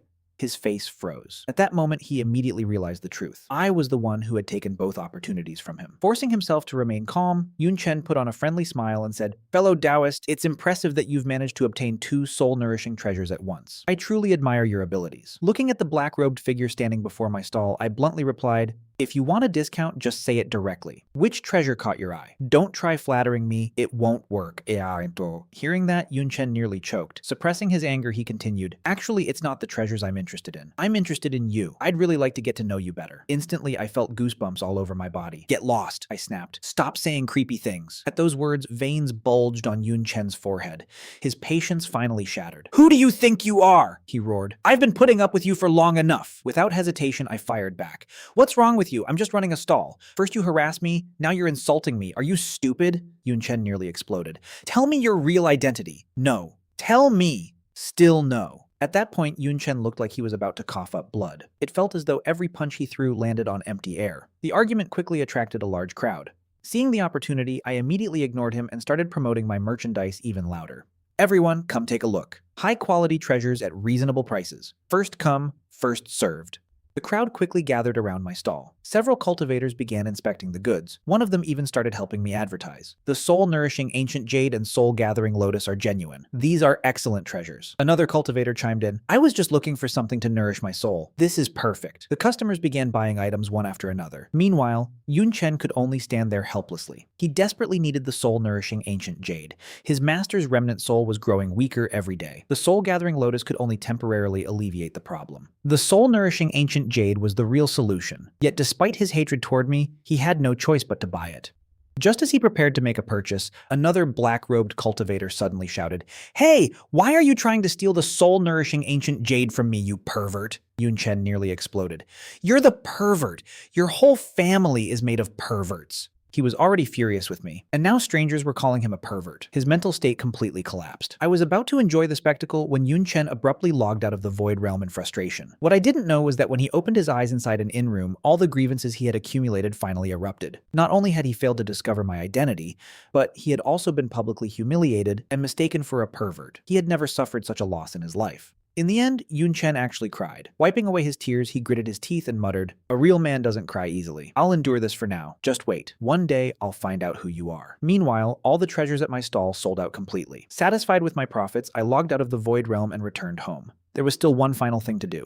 I took out the Azure Dragon transformation liquid and drank it in a single gulp. The moment the liquid entered my body, it transformed into a scorching torrent that surged through every inch of me. Dark impurities mixed with foul-smelling sweat continuously seeped from my pores. Soon, a puddle of black liquid had formed beneath me. By the time night arrived, I slowly opened my eyes. A golden light flashed through my pupils. My skin had become smooth and jade-like. My meridians were wider and more resilient than ever before. Most importantly, the spiritual energy of heaven and earth now flowed into my body at a speed several times faster than before. A smile naturally appeared on my face. The Azure Dragon transformation. Liquid had truly improved my cultivation talent. My aptitude had undergone a complete transformation. With that problem solved, I immediately entered the Void Realm once again and headed toward the Dream Realm. This time, my goal was to cultivate the Great Eye technique. Sitting cross-legged within the dream world, I focused entirely on the technique. The Great Eye technique was a powerful spiritual cultivation method. As I circulated the technique, strands of silver light emerged from the point between my eyebrows. They flowed into my sea of consciousness like countless streams, gradually illuminating the depths of my soul. I could feel my spiritual perception expanding little by little, becoming sharper and more powerful with every passing moment. After sending my younger brother Lin Chen away, I immediately began studying the jade pendant he had given me. Following my instincts, I dripped a drop of essence blood onto its surface. The moment the blood touched the pendant, the Dijong totem engraved upon it suddenly came alive. Brilliant light erupted from the jade pendant, and the surrounding space began to distort violently. At the same time, today's intelligence number 1. The beast milk brewed within Yi village in the ancient state possesses extraordinary effects and provides tremendous benefits to cultivators. Click here for Yi village's location. Today's intelligence number 2. A black serpent containing dragon blood is currently undergoing a dragon transformation within the Azure Mist Forest. Numerous cultivators plan to kill it during its weakened state and refine its dragon blood. Click here for the detailed location. Hearing the report, I couldn't help but admire the intelligence system once again. It seemed to automatically generate information based on my surroundings and current strength. Since I had arrived in the ancient state, the dragon blood naturally became my highest priority. Without hesitation, I headed toward the Azure Mist Forest. Thick fog covered the forest. Massive ancient trees stretched toward the heavens, their branches intertwining overhead. The outside world's noise was completely absent. Only my footsteps echoed through the mist. Suddenly, a furious beast roar shook the entire forest. "The battle has already begun," I muttered before accelerating deeper into the woods. Before long, I arrived at the battlefield. There, I saw a newly evolved dragon. Its massive azure body coiled among the trees while it coldly looked down upon its enemies. Below it stood 7 muscular men wearing beast-hide armor. Their physiques resembled iron towers, and each carried powerful weapons. These were the warriors of Ye village. However, what truly shocked me was the 8th fighter. He looked like a child barely 3 years old, yet his combat power was absolutely terrifying. I couldn't help but stare. A 3-year-old with this kind of strength? What kind of monster is this? While I was still shocked, the battle reached its climax. The black serpent had only recently completed its dragon transformation and had exhausted a tremendous amount of energy. Although it had succeeded in evolving, it was currently at its weakest. The warriors of Ye village had seized that opportunity and launched a coordinated assault. Without that weakness, defeating the dragon would have been nearly impossible. An old man with a goatee, clearly the village chief, roared, "The dragon is finished! Everyone, attack with everything you've got!" He swung a massive white bone club and smashed it into the dragon. The dragon let out a painful roar.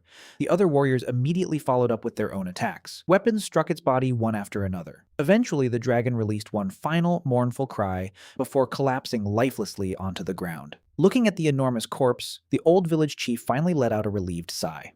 The other warriors dropped to the ground to recover. They had won, but the battle had exhausted them completely. Only the little child remained energetic, curiously inspecting the dragon's corpse. Meanwhile, I was thinking about something else entirely. This dragon contains genuine dragon blood. If I can refine it, my strength will increase tremendously. But how do I get my hands on it? Just then, a sword flashed through the forest. A lean and agile figure suddenly appeared and slashed at one of Ye village's warriors.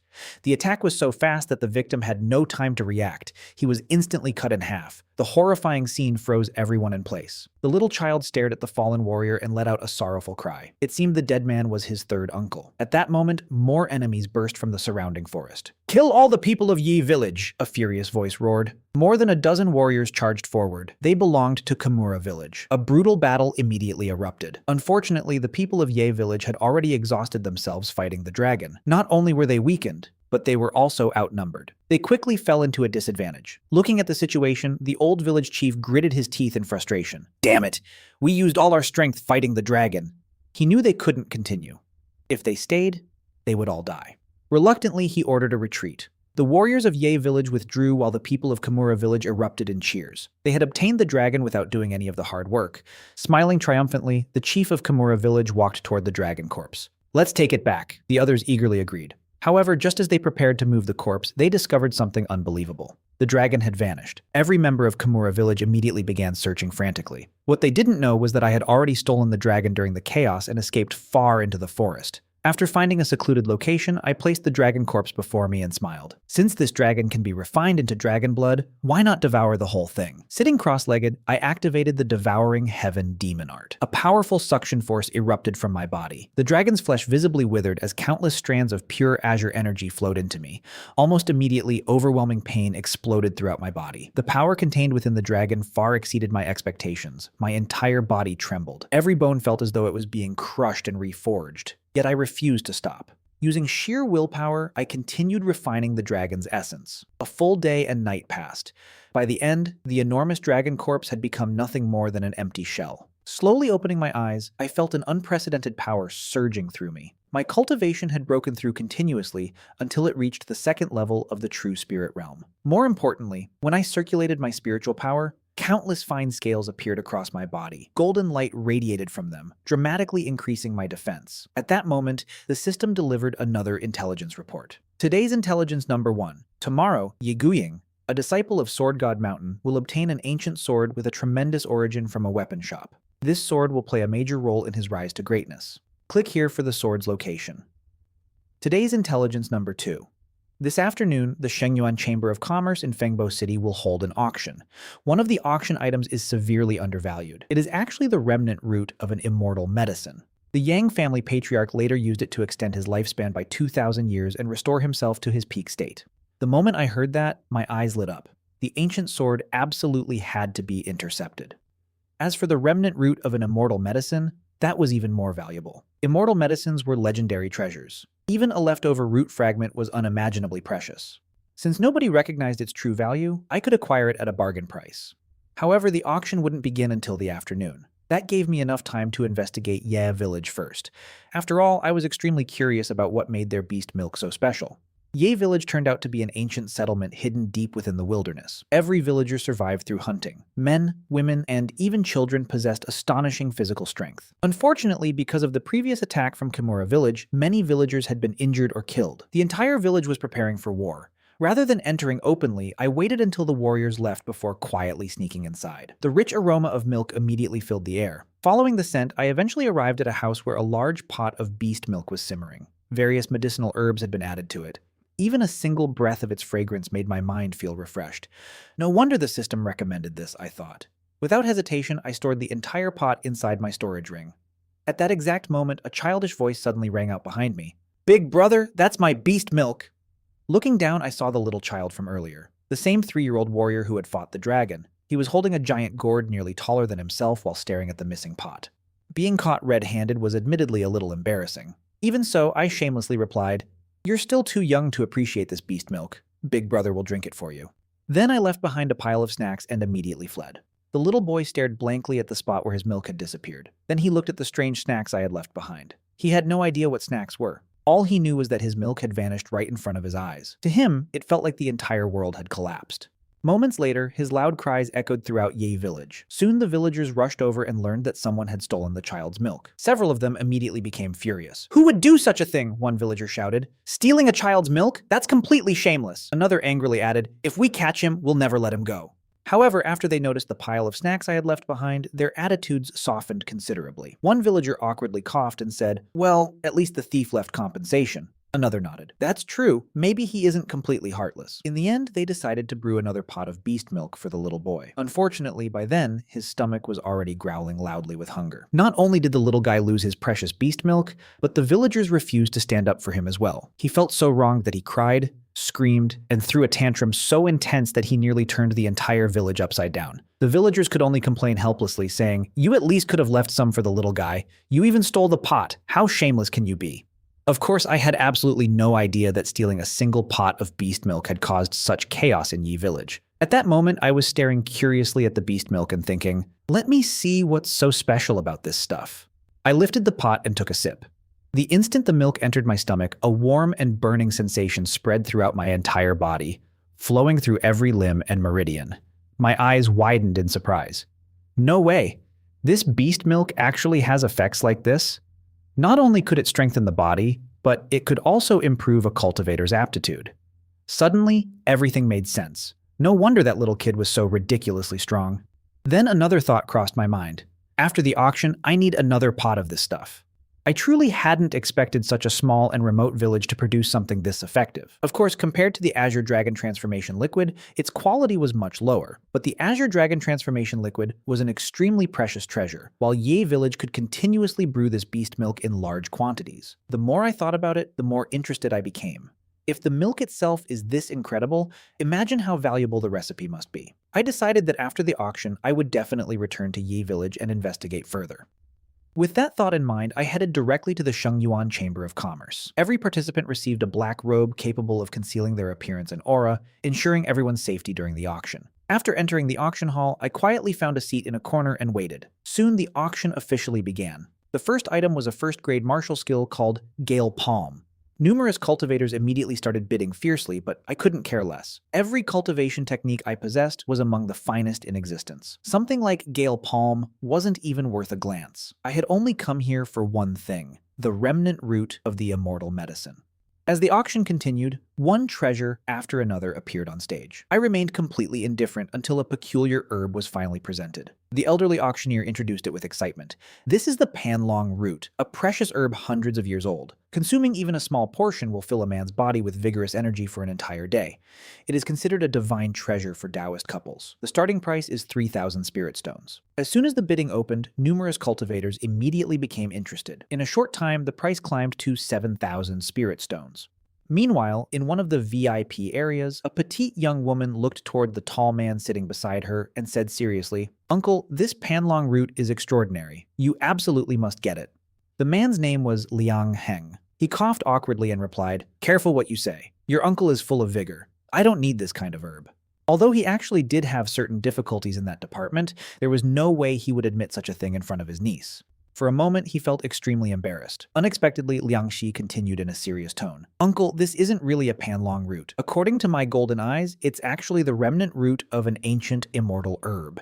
It has existed for at least several thousand years." Liang Heng's expression instantly changed. He had complete faith in Liangxi because her golden eyes could directly perceive the true origin of all things. At the same time, he secretly breathed a sigh of relief. So she hadn't discovered his embarrassing secret after all. Without hesitation, Liang Heng raised his paddle and shouted, 10,000 spirit stones! The entire hall instantly fell silent. Even the old auctioneer became excited. 10,000 spirit stones! Any higher bids? I frowned slightly. It seemed someone from the Leang family had recognized the treasure's true value. Unfortunately for them, I had no intention of giving it up. Immediately, I raised my paddle. 11,000 spirit stones, Liang Heng responded without hesitation. 12,000 spirit stones. The crowd gasped in shock. All eyes immediately turned toward me. I calmly raised my paddle once more. 13,000 spirit stones. The entire hall was stunned. Only the auctioneer looked ecstatic. Just as Liang Heng prepared to continue bidding, Liang Shi suddenly stopped him. Her golden eyes stared coldly in my direction. That person is already at the second level of the true spirit realm. I originally planned to let him live, but he clearly doesn't appreciate the opportunity. Since that's the case, don't continue bidding. We'll deal with him after he leaves the auction. Liang Heng nodded. Understood. Leave it to me. In the end, I successfully purchased the panlong root for 13,000 spirit stones. Looking at the item in my hands, I muttered to myself, it looks like the Liang family has already set their sights on me. I stored the panlong root in my storage ring and immediately left the auction. I had no interest whatsoever in the remaining treasures. To everyone else, spending 13,000 spirit stones on a panlong root probably made me look like an idiot. But I didn't care. This wasn't some ordinary herb. It was the remnant root of an immortal medicine. Forget 13,000 spirit stones, even 130,000 would be a bargain. If I could successfully cultivate an immortal herb from it, its value would become immeasurable. As expected, Liangxi and Liang Heng also left the auction shortly after I did. The moment I stepped outside, I headed directly toward the city gate. Ever since cultivating the Great Eye technique, my spiritual perception had improved tremendously. It didn't take long for me to notice that Liangxi and Liang Heng were following me. However, I had already obtained the immortal medicine root. Fighting them now was completely unnecessary. Pretending not to notice, I continued walking calmly. Then, the moment I stepped beyond the city gate, I activated the Xingzi secret. My figure vanished instantly. By the time Liangxi and Liang Heng arrived, I had already disappeared without a trace. Liangxi's face was filled with disbelief. Liang Heng was equally shocked. Neither of them had expected me to possess such terrifying speed. Liangxi's voice carried obvious killing intent as she said, "That immortal medicine remnant is too important. We must recover it." Liang Heng thought for a moment before asking, "Xiaoxi, could you see that person's face through the auction robe?" Liangxi proudly replied, "The robes of the Shengyuan auction house can block ordinary detection methods, but they can't fool my golden eyes." I saw his appearance clearly. Liang Heng's eyes turned cold. "Good. I'll notify the family immediately and issue a Jianghu kill order. No matter how fast he is, he won't escape the Liang family. Before long, the Liang family launched a massive manhunt for me. Countless cultivators began searching for my whereabouts, and without even realizing it, I had become somewhat famous throughout Fuling County. After successfully shaking off Liangxi and Liangheng, I returned to Ye village. The atmosphere there was completely different from before. Cries of grief echoed everywhere. Looking around, I saw numerous corpses covered by white cloth. The previous battle against Kimura village had been extremely brutal. Both sides had suffered heavy casualties. I silently observed the scene and thought, the entire village is grieving right now. This is probably the best opportunity to speak with the village chief. Before I could approach further, several villagers surrounded me with wary expressions. A tall and muscular middle-aged man stepped forward and asked coldly, "Who are you? What business do you have in Yi village?" A pressure like a mountain descended upon me, but I ignored it completely and calmly replied, "I've come to deliver spirit stones to Yi village. However, I need to speak with your village chief first." The middle-aged man gave me a deep look before turning around and leaving. A short while later, an elderly man with a goatee approached. He was none other than Ye village's chief, Ye Shan. Squinting his eyes, he looked me up and down before asking, "What exactly do you want?"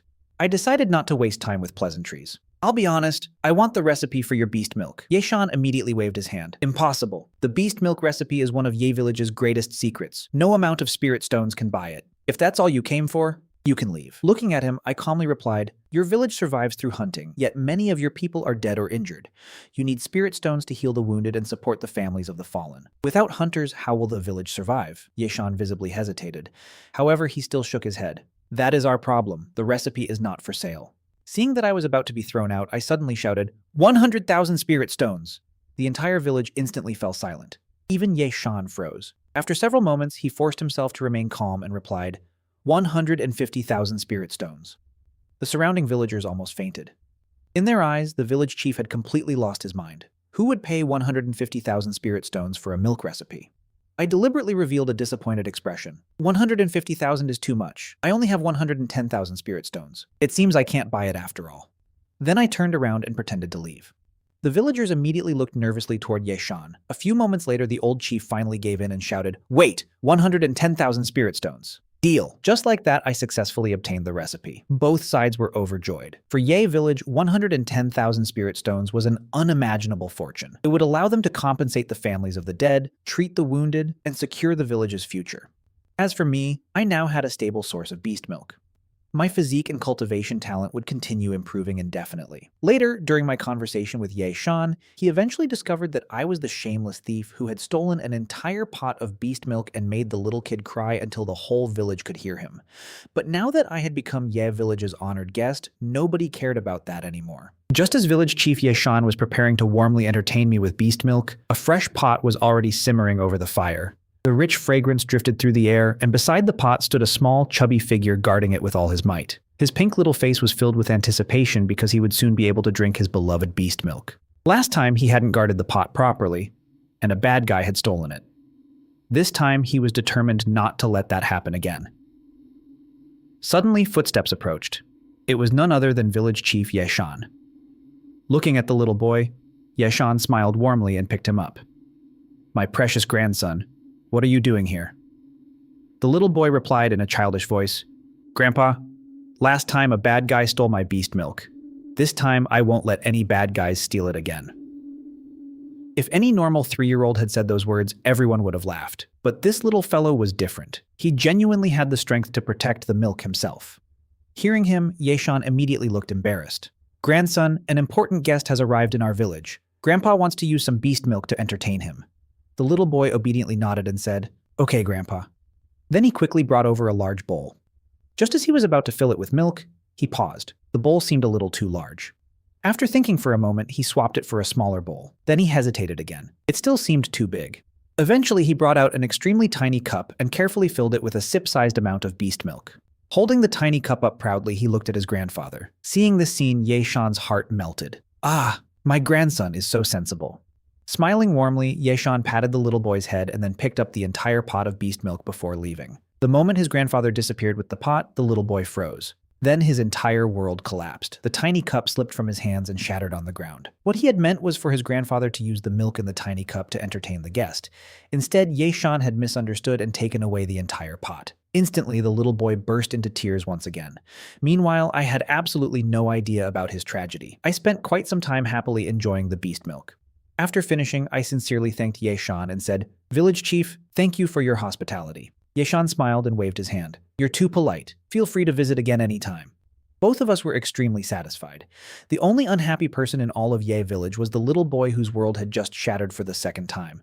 To make matters worse, when he saw me preparing to leave, he instantly recognized me as the same person who had stolen his milk before. Gritting his tiny teeth, he pointed at me and muttered fiercely, "Just wait until I grow up. I won't let you get away with this." The next morning, I checked the system's daily intelligence. Today's intelligence number 1. Your appearance has already been seen through by Liang Shi's golden eyes. The Leang family is now hunting you. Fueling County is no longer safe. Today's intelligence number 2. The ancestor of the Leang family once stole the 5-colored soil, a supreme treasure belonging to Sword God Mountain. This treasure became the foundation of the Leang family's rise. Click here for the location of the 5-colored soil. Reading the first piece of information, I immediately frowned. So that woman really possessed golden eyes. No wonder I had felt as though someone was secretly observing me. A cold light flashed across my eyes. If they're willing to be ruthless, then they shouldn't blame me for doing the same. They issued a kill order for me? Fine. Then I'll just take those golden eyes for myself. After all, golden eyes were a special physique. As for the 5-colored soil, its value was no less than a holy treasure. If Sword God Mountain discovered that the Liang family had stolen it, the consequences would be catastrophic. Within Fuling County, the Liang family might be the local overlord, but compared to Sword God Mountain, they were insignificant. Since I already knew their secret, their fate was basically in my hands. First, I'll get the 5-colored soil, I muttered. After that, I'll decide whether the Liang family deserves to survive. Having made my decision, I shifted my attention to another opportunity. Before that, I should acquire that ancient sword with extraordinary origins. Without delay, I headed toward the 100 Refined Weapon Shop. The moment I entered, the scent of metal filled my nose. Weapons lined both walls, while a burly man stood behind the counter polishing a rusty blade. He was Tia Sanhu, the owner of the shop. Looking up, he asked, "What kind of weapon are you looking for?" I casually glanced around. Seeing my lack of interest, Tia Sanhu chuckled and returned to polishing his blade. Then my eyes landed on a bamboo basket tucked away in a corner. More than a dozen broken and rusted swords were piled inside. The moment my hand touched one of them, I felt a powerful rejection force. My eyes narrowed. Without hesitation, I grabbed the hilt and pulled the sword out. Looking at Tia Sanhu, I asked, "How much for this sword?" Tia Sanhu frowned. "Did I forge that sword? I've never seen it before." He looked genuinely puzzled. "It definitely wasn't here yesterday." After staring at it for a moment, he shrugged. Since it had been tossed into a corner collecting dust, it probably wasn't worth much. Holding up 5 fingers, he casually said, "5 spirit stones. Take it." Just as I was about to pay, an anxious voice suddenly rang out behind me. "Wait! I want that sword!" Without hesitation, I threw 5 spirit stones onto the counter, grabbed the sword, and immediately left. I didn't even need to turn around to know who it was. Ye Guiying, a disciple of Sword God Mountain. The price had already been agreed upon and the sword was already in my hands. Arguing with him would be pointless, so I chose the smartest option. I ran. Seeing this, Ye Guiying's face darkened. He immediately chased after me. "You think you can escape from me?" he roared. He had specifically come here because he had received information that an ancient sword belonging to Sword God Mountain had appeared in this weapon shop. Yet someone had intercepted it right before his eyes. Most importantly, my reaction clearly proved the sword's importance. There was no way he could let me leave with it. Unfortunately for him, even after using Sword God Mountain's top-tier movement techniques, he could only watch as the distance between us grew larger and larger until I completely disappeared. Back at the shop, Tai Sanhu stared at the 5 spirit stones in his hand. Then he looked toward the direction I had vanished. "Did I sell it too cheaply?" he muttered. "Just what kind of sword was that?" He was becoming increasingly curious. Soon afterward, Ye Guiying returned to the weapon shop with a gloomy expression. He had been so close to obtaining the legendary sword of Sword God Mountain, only for it to slip away. Looking directly at Tia Sanhu, he coldly asked, "Do you know who that person was?" Tai Sanhu scratched his head and replied, "Before that, can you tell me what's so special about that sword?" Ye Guiying smiled coldly. "It's a sword belonging to Sword God Mountain. Is that enough?" Hearing those words, Tia Sanhu immediately stopped asking questions. He was merely a small weapon shop owner. There was no way he could afford to offend a giant like Sword God Mountain. Growing impatient, Ye Guiying asked again, "Do you know who that person is?" Tia Sanhu helplessly spread his hands. "This is the first time I've seen him." Furious, Ye Guiying slowly drew his sword. "Then why have you been wasting my time?" Seeing the murderous look in Ye Guiying's eyes, Tiesanhu suddenly remembered something. Wait, I think I might know. He rushed into the back room and returned with a wanted poster. The portrait on it was mine. Pointing at the picture, Tiesanhu shouted, "It's him!" The moment Ye Guiying saw the portrait, he immediately recognized me. Good. Now that I know what he looks like, things become much easier. Once I report this to my master, he won't escape. Meanwhile, I had already changed my appearance and arrived in a barren wasteland. According to the system, the five-colored soil was hidden 500 meters underground. Yet after searching the entire area within a 10-mile radius, I still couldn't find any entrance. Frowning deeply, I wondered if the entrance was located somewhere farther away. Then I suddenly understood the Leang family's strategy. The five-colored soil was far too important. They couldn't hide it within the family compound, nor could they guard it openly. Instead, they concealed it somewhere remote. Even if the secret leaked, they would still have room to deny everything. For the Leang family, the five-colored soil absolutely could not be exposed. Thinking about this, I smiled coldly. In that case, I'll simply take those golden eyes and force the truth out of her. Without hesitation, I headed directly toward Fuling City. As expected from the Liang family's territory, the city was extremely prosperous. The streets were packed with people. After disguising myself, I successfully infiltrated the Liang family estate and spent a few spirit stones gathering information. Before long, I learned that Liang Shi would soon attend an important gathering, the perfect opportunity. Nobody would suspect that the man currently being hunted by the Liang family would boldly sneak into their own residence and target their most treasured daughter. Eventually, I finally saw Liang Shi in person. She wore a pomegranate red dress with flowing sleeves and exquisite embroidery. Her beautiful face was decorated with delicate makeup, making her look like a fairy who had stepped out of a painting. Even I had to admit that she was breathtakingly beautiful. But as I looked into those famous golden eyes, I felt no admiration at all. All I could think about was one thing. Those eyes would soon belong to me. Protected by a group of guards, Liang Shi boarded a luxurious carriage and headed toward the gathering she was scheduled to attend. Naturally, I followed from the shadows. Before long, we arrived at Qingfang Garden. By then, I had already infiltrated the place ahead of time. After patiently waiting for the right opportunity, I finally cornered Liang Shi inside a private room where she was resting and touching up her makeup. The moment she saw me, a golden light flashed within her eyes. Her golden eyes instantly pierced through my disguise. Her expression changed slightly as she coldly said, "You're incredibly bold. You actually came here yourself. Aren't you afraid of death?"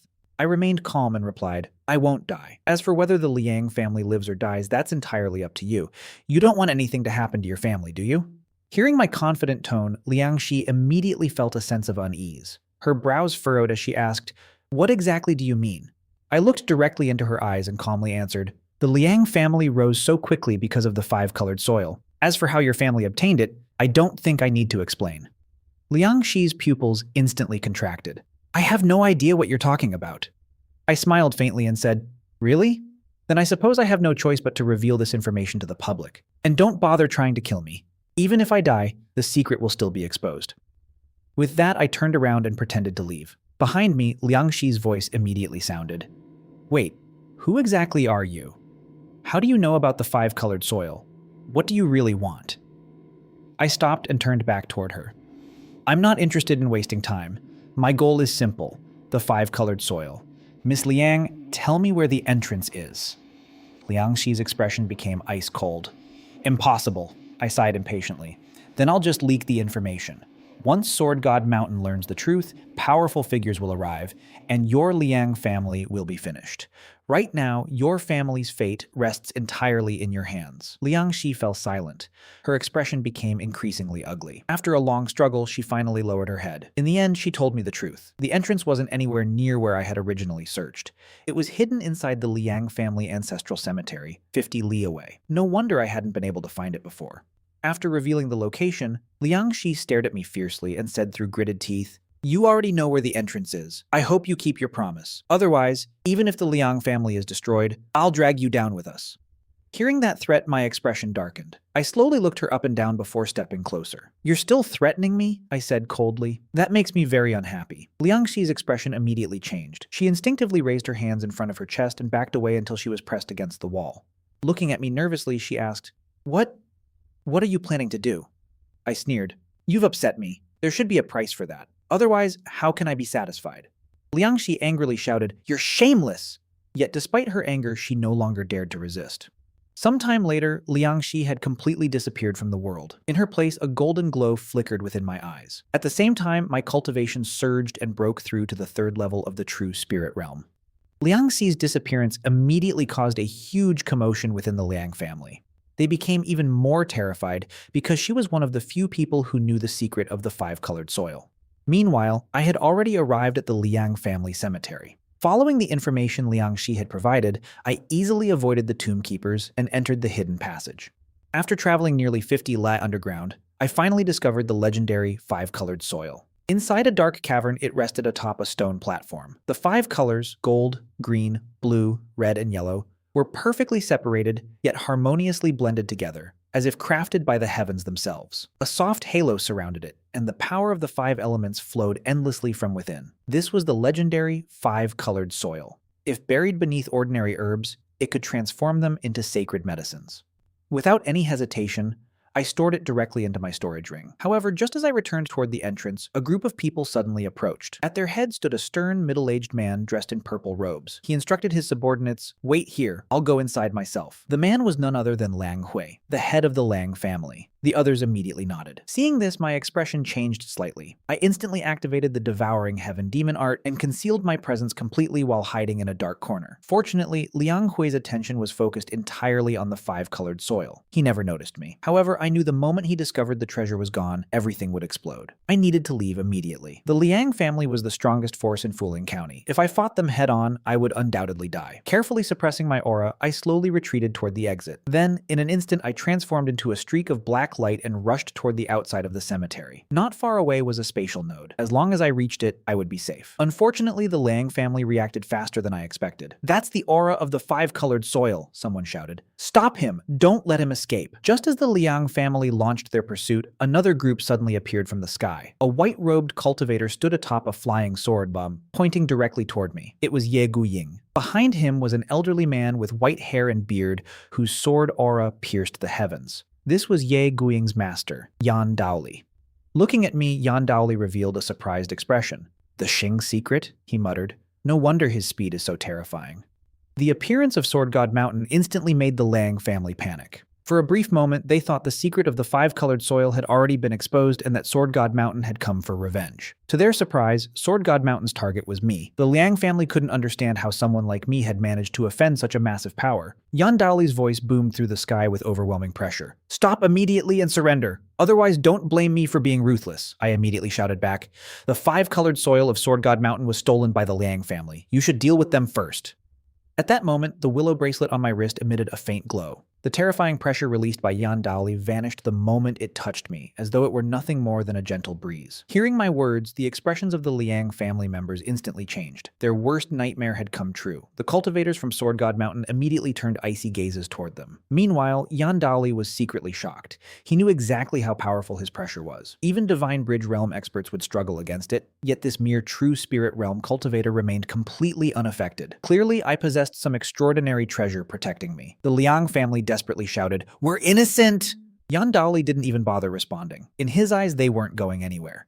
The priority was capturing me. Suddenly, a terrifying sword aura exploded beside me, carving a massive crater into the ground. It was a warning. "Stop now," Yan Daoli said coldly. "The next strike won't miss." But I wasn't about to stop. The spatial node was already within reach. As long as I entered it, I would escape. Seeing me continue running, Yan Daoli immediately launched another attack. "If you keep running, don't blame me for being merciless." I laughed loudly and shouted back, "You want to catch me? Go to hell." The next second, my figure vanished completely. Yan Daoli's face became extremely gloomy. He had sensed the spatial node too, but he didn't dare enter it. Spatial nodes were incredibly dangerous and could easily tear someone apart in a spatial storm. Furthermore, he suspected that I had a terrifying backer supporting me from the shadows. The fact that I escaped right under his nose left him furious. Not only had he failed to capture me, but I had openly insulted him as well. If word spread, his reputation would suffer greatly. Nearby, Ye Guying stared at the place where I disappeared and asked, "Master, how did he vanish?" Suppressing his anger, Yan Daoli patiently explained, "There is a spatial node here. He possesses a treasure that allows him to travel through it." Ye Guying's face was full of unwillingness. "Then what about the ancient sword?" The moment those words left his mouth, Yan Daoli's face darkened even further. "You're worried about the sword more than your master's safety?" Ye Guying instantly turned pale and realized he had misspoken. Yan Daoli coldly snorted before turning his gaze toward the Liang family. "The Liang family stole the five-colored soil from Sword God Mountain. Their crime is unforgivable. His eyes turned icy as he issued his order. Kill them all. Hearing those words, every cultivator from Sword God Mountain immediately nodded and drew their swords. The members of the Leang family immediately began begging for mercy, but in the end, none of them could escape the fate of annihilation. Blood stained the ground red as Sword God Mountain carried out its judgment without hesitation. Standing among the ruins, Ye Guang stared at the battlefield with clenched fists, his heart burning with frustration and resentment. He had been only one step away from obtaining the ancient sword. First, it had been snatched from him at the weapon shop. Then, even after tracking down the culprit, the sword still remained beyond his reach. Even his master had failed to recover it. Gritting his teeth, Ye Guang muttered, "Whoever you are, one day I will find you." Meanwhile, I had already returned to Xuanzhou. Although my trip to Guizhou had been filled with danger, the rewards were astonishing. I had obtained the remnant root of an immortal elixir, the recipe for Ye Village's beast milk, and the legendary five-colored soil. Every single one of them was a priceless treasure. However, after being hunted by both the Liang family and Sword God Mountain, my physical strength and magical power had been heavily depleted. I spent an entire night resting and recovering. By the next morning, I had finally returned to peak condition. As soon as I opened my eyes, the system's voice echoed in my mind. Today's intelligence number 1. The master thief Bai Xiaozhe accidentally stole a magical treasure box containing a powerful sword manual. The password to the treasure box is available here. Today's intelligence number 2. Duan Yun village robbed a caravan today and obtained a 9-aperture exquisite bone. The moment I heard the report, a bright smile spread across my face. I had only just acquired the ancient sword, and now a powerful sword technique was practically being delivered to my doorstep. Not bad at all. Before heading out, I first scattered the 5-colored soil around the lightning-struck wood and carefully buried the remnant root of the immortal elixir within it. The effects appeared almost immediately. The willow branches growing from the lightning-struck wood became even more vibrant, while the remnant root of the immortal elixir began regenerating on its own. Strangely enough, I had the odd feeling that the immortal elixir root was actually afraid of the lightning-struck wood, as though it were desperately trying to please it. Afterward, I handed the beast milk recipe to Wan Yue and instructed her, "Make this for us every day. Beast milk can continuously strengthen the body and improve cultivation aptitude." Wan Yue nodded obediently. Only then did I take out the ancient sword and examine it properly. The blade was nearly broken in half. The fracture looked as though it had been cleaved apart by an unimaginably powerful strike. Rust covered the entire sword, while the hilt appeared to be made from an extraordinary material that had nevertheless been worn down by the passage of countless years. Near the hilt, I could barely make out 4 ancient characters engraved into the metal. Only I sword. I frowned thoughtfully. So this is the only I sword. Looking at its miserable condition, I couldn't understand how this sword could help Ye Guang reach the pinnacle of cultivation. Then a thought suddenly flashed through my mind. Back when I was still in the Lin family, I had heard stories of special weapons that could be nurtured using a cultivator's own flesh, blood, and magical power. The stronger the owner became, the stronger the weapon would become in return. Without hesitation, I placed the only I sword directly into my Qi Si. The moment it entered, it reacted exactly as I expected. Like a drought-stricken land finally receiving rain, it greedily absorbed my magical power.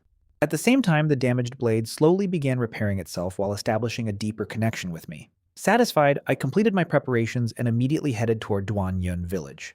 The village stood atop a lonely mountain peak that looked as though it had been split apart by a giant axe. Clouds drifted beneath it, giving it the appearance of an isolated fortress floating in the sky. More than 100 armored bandits trained within the stronghold, each one exuding a fierce and intimidating aura. Naturally, I didn't charge in recklessly. Instead, I quietly eliminated a lone bandit, took his clothes, and infiltrated the stronghold disguised as one of their own. While pretending to do chores, I secretly observed the surroundings. Suddenly, my eyes narrowed. On the highest platform, a bandit was presenting a jade-like bone to the village chief, Shi Jinshan. The subordinate's face was filled with excitement. "Chief, we discovered this treasure while sorting through the loot." Shi Jinshan carefully examined the palm-sized bone and immediately revealed an astonished expression. "Could this be the legendary 9-aperture exquisite bone?" His voice trembled with excitement. "Heaven truly favors me." Holding the treasure in his hands, Shi Jinshan felt as though he had already become a supreme expert. With this bone, he believed he would no longer be confined to a small mountain stronghold. His ambitions expanded rapidly, and for a moment he looked as though he already ruled the world. Unfortunately for him, dreams and reality are often very different. Just as Shi Jinshan was fantasizing about his glorious future, a shadow flashed across the platform. In the next instant, the 9-aperture exquisite bone vanished from his hand. Staring at his empty palm, Shi Jinshan froze. Then his face twisted in fury. "Catch him!" he roared. "Skin him alive! Tear him into pieces!" The treasure had barely entered his possession before being stolen. As the chief of Duanyun village, he had spent his entire life robbing others. Never once had he imagined that someone would rob him instead. This humiliation was unbearable. Hearing his order, every bandit immediately chased after me. Unfortunately for them, how could ordinary bandits hope to catch someone who possessed one of the 9 secrets? All they could do was watch helplessly as my figure disappeared into the distance. Shijin-shan roared so loudly that the entire mountain seemed to shake. "Find out who that bastard is! How dare he steal from me!" One of the bandits weakly replied, "Chief, we didn't even see his face. How are we supposed to find him?" Enraged, Shijin-shan kicked the man flying. "I don't care how you do it. Even if you have to die, find him." Every bandit immediately lowered their heads in terror. Shijin-shan's chest rose and fell violently as he struggled to calm himself. Then suddenly his face turned pale. He clutched his chest and spat out a mouthful of blood. "My 9-aperture exquisite bone," he cried before fainting from pure anger. By that point, I had already returned to my courtyard. Wanyue blinked her beautiful eyes and asked curiously, "Young master, why are you so happy today?" I grinned. "I found a treasure. I won't be eating lunch today. I need to study it carefully." Without waiting for her response, I hurried back to my room and took out the 9-aperture exquisite bone. Looking at it closely, I could see 9 tiny spiritual apertures carved naturally into its surface. Star-like light flowed between them, making the bone appear almost divine. This treasure was an absolute dream for cultivators. Ordinary cultivators absorbed spiritual energy like a tiny stream. However, once the 9-aperture exquisite bone was integrated into the dantian, all 9 apertures would open simultaneously and draw in spiritual energy from every direction. Even more incredible, it contained a complete spiritual formation that automatically filtered impurities from spiritual energy, leaving behind only the purest essence. Without hesitation, I merged the 9-aperture exquisite bone into my dantian. The effect was immediate. Spiritual energy flooded into my body at an astonishing speed.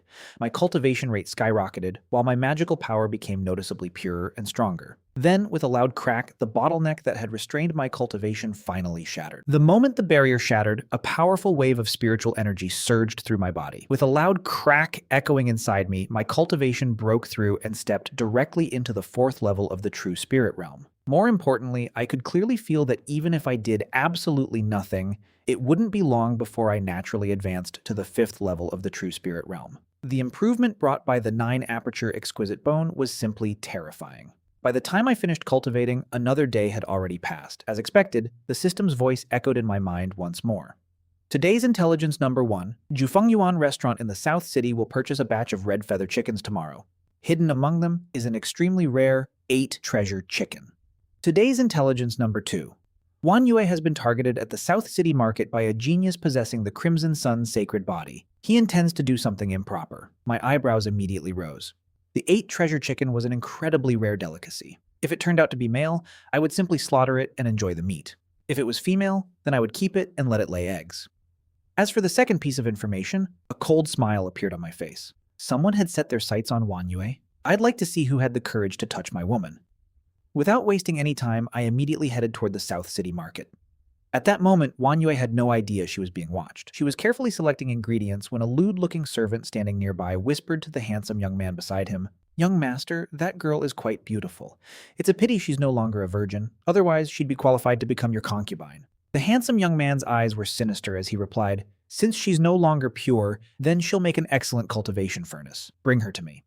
This young man was none other than Ao Jue, a prodigy blessed with the Crimson Sun's sacred body. His servant immediately obeyed and walked over to Wanyue. Bowing politely, he said, "Miss, my young master would like to invite you over." Wanyue looked in the direction he was pointing but saw absolutely nothing. Confused, she blinked and asked, "Where is your young master?" The servant scratched his head in confusion and looked around. "That's strange. Where did young master go?" What neither of them knew was that Aojoy had already been dragged away by me and thrown into a hidden cave far outside ancient Wind City. Inside the cave, Aojoy stared at me with fear and confusion. "Who are you?" he demanded. My eyes were filled with killing intent as I coldly replied, "You dared to target my woman. That alone is enough reason for you to die." Aojoy immediately raised both hands. "Wait, there must be some misunderstanding. I never touched your woman. I'm Aojoy, third young master of the Ao family from Falling Star Valley," I sneered. "So what if you're from the Ao family?" Before he could continue speaking, I grabbed him by the throat and activated the Devouring Heaven demon art. Aojoy instantly let out a miserable scream. "No, you can't do this!" He could clearly feel the source of his life force being sucked away and absorbed into my body at an alarming speed. Terror filled his eyes. Desperate, he shouted again, "If you kill me, the Ao family will never let you go."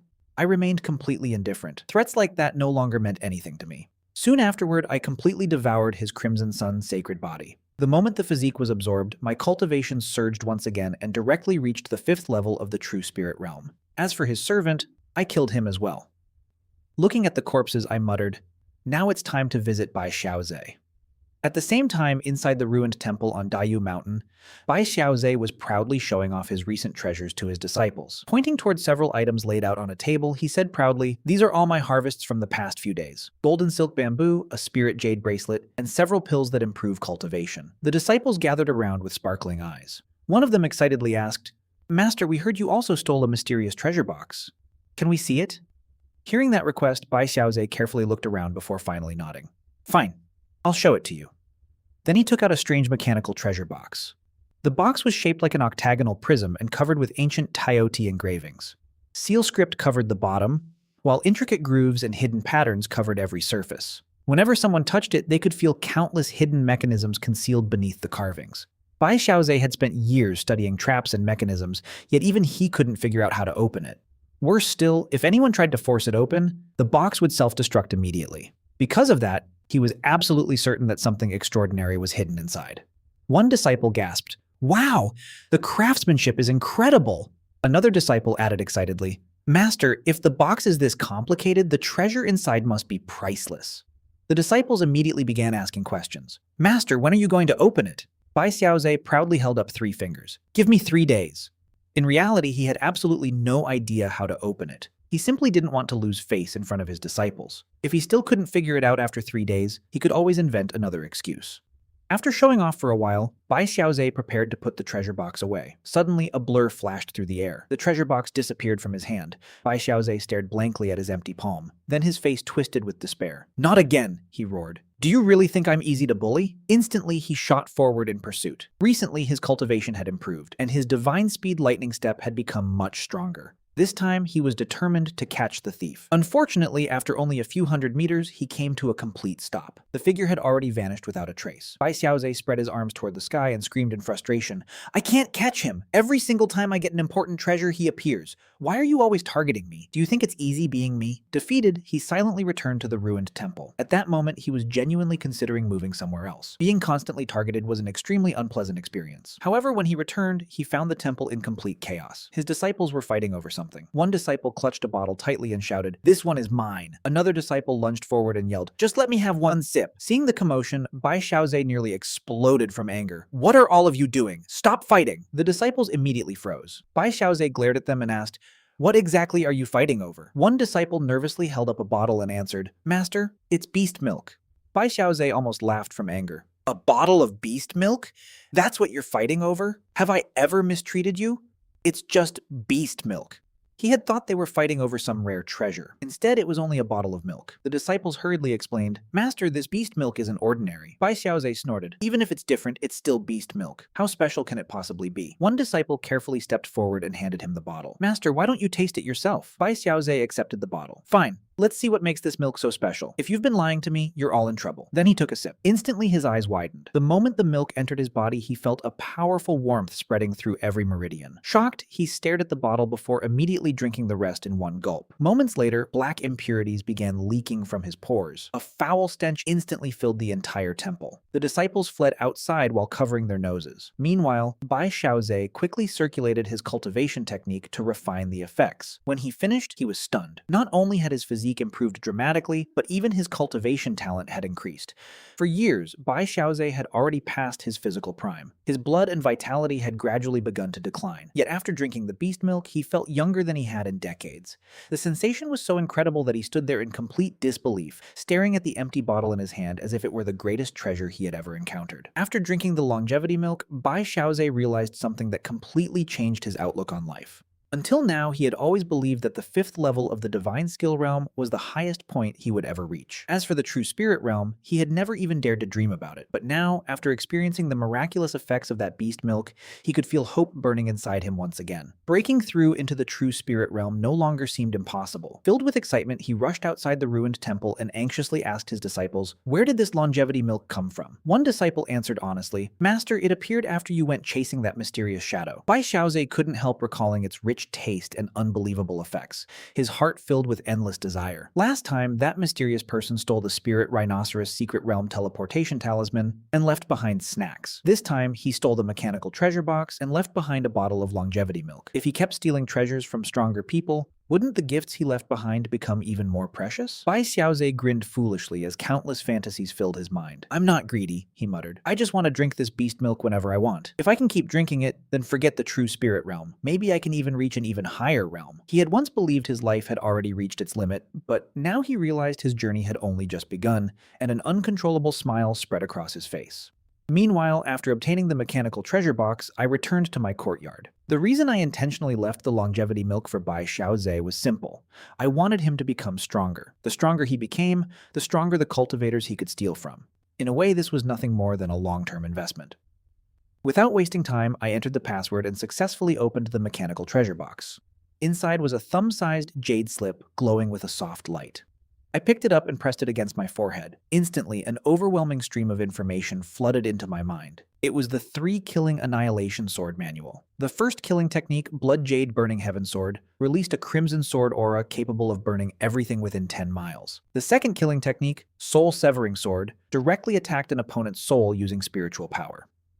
The third and strongest technique, Myriad Calamities Annihilation, condensed the deathly energy of heaven and earth into a gray blade capable of freezing time itself while erasing everything it touched. However, this sword art demanded terrifying control. Once unleashed, it possessed the power to destroy an entire world. Naturally, such overwhelming power came at an equally terrifying cost. Ordinary swords would shatter into dust before the technique could even be completed. After obtaining the sword manual, I entered the illusory realm once again. This time, I directly chose the second layer of the dream realm. Every hour inside consumed 10,000 spirit stones, but time flowed 144 times faster. 4 hours of cultivation inside were equal to 48 full days outside.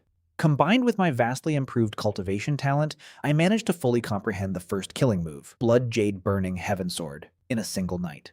When I finally opened my eyes, a faint crimson light flashed within them before disappearing, while the terrifying sword intent remained perfectly hidden inside my body.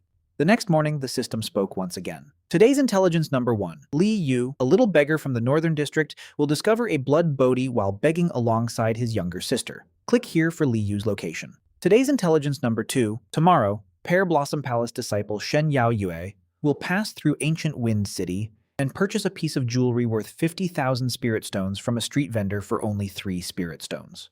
A smile immediately appeared on my face. The blood bodhi was a priceless treasure capable of healing injuries while greatly increasing cultivation. As for the jewelry worth 50,000 spirit stones, there was absolutely no way I would let someone else obtain it. First, I would retrieve the blood bodhi. After that, I would head to Jufeng Yuan restaurant and purchase the 8 treasure chicken. With my plan decided, I immediately headed toward the northern district. There, on a cold street corner, I saw 2 tiny beggars huddled together. Their clothes were nothing but worn-out patches, their original colors long forgotten beneath dirt and dust. The older brother looked only 8 or 9 years old, while his little sister couldn't have been older than 4 or 5. Both were painfully thin, their tiny faces pale and purple from hunger and cold. They looked at every passerby with hopeful eyes before weakly begging, "Please, have mercy, please give us something to eat." Their tiny voices were almost completely swallowed by the wind. Hardly anyone even glanced at them. Finally, the little sister tugged gently at her brother's sleeve and whispered, "Brother, I'm so hungry and so cold." They hadn't eaten anything for 3 entire days. Their small bodies had almost reached their limits. The older brother looked at his little sister, tears silently rolling down his cheeks as he comforted her. "Just hold on a little longer. Someone kind will definitely help us." They had once lived peacefully in a small mountain village, but a terrible drought had destroyed all their crops. Their parents brought them to Ancient Wind City in search of survival, only to die one after another along the journey. Now, only the 2 children remained, struggling every single day. Even they had begun seeing visions of their dead parents because of starvation. At that moment, the rich aroma of beast milk drifted through the air. The brother and sister instinctively sniffed the scent before swallowing hard. I walked over, handed them a bottle of beast milk, and smiled. "Drink." Li Yu looked at me in disbelief before asking carefully, Is this really for us?" I nodded. Without hesitation, the 2 children shared the bottle and drank every last drop. Almost immediately, strength returned to their exhausted bodies. Their pale faces regained color, and their weak limbs became full of energy. Feeling the miraculous changes inside them, the brother and sister immediately knelt down, repeatedly bowing their heads as Li Yu gratefully said, Benefactor, thank you. Thank you so much. I quickly helped them back onto their feet before asking calmly, on your journey to Ancient Wind City, did you happen to find anything unusual? Hearing my question, Li Yu immediately reached into his ragged clothes and carefully took out a strange stone glowing with a faint crimson light. I did find something, he said honestly. I picked up this strange stone because it looked beautiful. If you need it, you can have it. I gently weighed the glowing crimson stone in my hand before looking back at the two siblings. Smiling softly, I said, it seems the three of us were destined to meet. This stone is useful to me, so I'll accept it. I looked at Li Yu and calmly said, now I'm giving you two choices. First, if you're willing to stay in Ancient Wind City, I'll buy you a small courtyard and you can help me with my work. Second, if you still have relatives somewhere and want to seek refuge with them, I'll give you enough money and hire someone to escort you there safely. Li Yu didn't hesitate for even a second. He looked at me with determined eyes and replied, Benefactor, we don't have any relatives left anymore. My sister and I are willing to stay in Ancient Wind City. I smiled and nodded. All right, then, come with me. I immediately bought the small courtyard right next to mine for Li Yu and his little sister, then had the wall between our courtyards demolished so both places became one larger courtyard. My home was already becoming more crowded every day. Between the lightning-struck wood, the remnant root of the immortal elixir, the young wind and thunder eagle, and everything else, I needed more space anyway. Since I planned to raise the 8 treasure chicken as well, expanding the courtyard was the perfect opportunity. I turned toward Wan Yue and instructed, from now on, prepare 2 extra sets of bowls and chopsticks at every meal. Also, let Li Yu take care of the little wind and thunder eagle and handle the chores around the courtyard. Wan Yue nodded respectfully and replied, yes, young master. Then I took out an ordinary cultivation manual and handed it to Li Yu. Take this. Both you and your sister can cultivate with it. The moment Li Yu accepted the manual, his hands began trembling. Tears instantly filled his eyes as he looked at me in disbelief. As children born into a poor farming family, simply eating until they were full had always been their greatest dream. Cultivation was something they had never even dared to imagine. His voice shook as he said, young master, your kindness is beyond anything we could ever repay. My sister and I will gladly walk through fire and water for you from this day onward. I simply smiled and patted him on the shoulder. All right, enough of that. The two of you should go take a bath first. Wan Yue will take you shopping for new clothes afterward. Once everything was settled for the siblings, I headed straight toward Jufeng Yuan restaurant. As soon as I entered, a waiter greeted me with a bright smile. I went directly to the point and asked, I heard your restaurant just received a new batch of red feather chickens. The waiter immediately looked apologetic and answered, Sir, I'm afraid all 100 red feather chickens were already reserved in advance. If you'd like, you can place an order for the next shipment. Without saying another word, I placed a gold ingot in front of him and asked calmly, not even one? The waiter froze, staring blankly at the gold before swallowing hard. Sir, this single gold ingot is worth 3 years of my wages, but red feather chickens must still be purchased with spirit stones. I looked at him impatiently and replied, who said I'm paying with the gold? Just let me go inside and choose one myself. This gold is yours. As for the red feather chicken, I'll pay triple its normal price. As soon as I pushed the gold into his hands, his eyes nearly popped out. Without another word, he secretly pocketed it and respectfully bowed. Young master, this way, please. He led me into the backyard and pointed toward a large chicken coop. All the red feather chickens are here. Please choose whichever one you like. The moment I looked inside, I immediately found my target. I pointed at one of the chickens and said, I'll take that one. The waiter nodded quickly. Of course. After I paid 30 spirit stones, he handed me the cage containing the chicken. Hidden inside that ordinary-looking red feather chicken was actually the legendary 8 treasure chicken. Its golden eyes were filled with intelligence. Earlier, it had been heavily injured while escaping from a powerful beast and had accidentally wandered into a red feather chicken farm. In order to survive, it disguised itself as an ordinary red feather chicken and quietly hid among them. Unfortunately, just as its injuries were beginning to recover, the entire flock was purchased by Jufeng Yuan restaurant. The 8 treasure chicken clearly understood what happened to chickens that entered a restaurant. It had originally planned to escape during the night, but before it got the chance, I had already bought it. If it failed to escape now, it might soon become someone's dinner. Suddenly, it sensed an incredibly pure stream of spiritual power surrounding its body, causing it to shiver in shock. Did this human see through my disguise? It wondered nervously. It knew exactly how valuable it was to human cultivators. Countless people dreamed of tasting its legendary meat. It cautiously tried to probe my spiritual power, only to be instantly pushed back. Now it completely panicked and repeatedly slammed itself against the cage, desperately trying to escape. But no matter how hard it struggled, my spiritual power sealed every possible exit. Looking at the frantic little chicken, I calmly said, Relax, you're a hen. So I'm not going to eat you, but from now on, you're going to lay eggs for me every single day. Understand? The moment it heard that I wasn't planning to kill it, the 8 treasure chicken secretly breathed a sigh of relief. However, when it heard the words lay eggs every day, it instantly exploded in anger. It flapped its wings furiously while clucking nonstop in protest. I frowned and glared at it. You think you're something special? If you don't calm down right now, I'll stew you the moment we get home. Hearing my threat, the 8 treasure chicken immediately became quiet, although the stubborn look in its eyes clearly remained.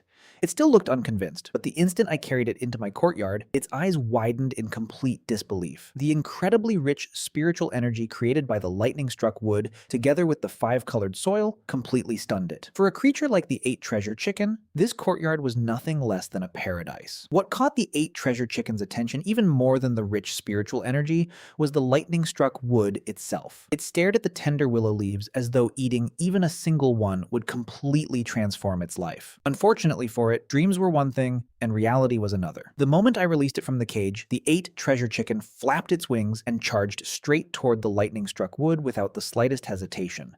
Before it could even get close, a willow branch suddenly snapped through the air like a whip. Crack! The poor chicken was instantly sent flying several meters away. It rolled across the ground in a miserable heap before scrambling back to its feet. This time, it looked at the lightning-struck wood with nothing but fear in its eyes and didn't dare approach again. Seeing that it had finally learned its lesson, I turned toward Li Yu and said, "This old hen is your responsibility from now on. Remember to collect the eggs every single day." Wearing his new clothes, Li Yu smiled brightly and nodded. "Yes, young master." Satisfied, I returned to my room and took out the blood bodhi.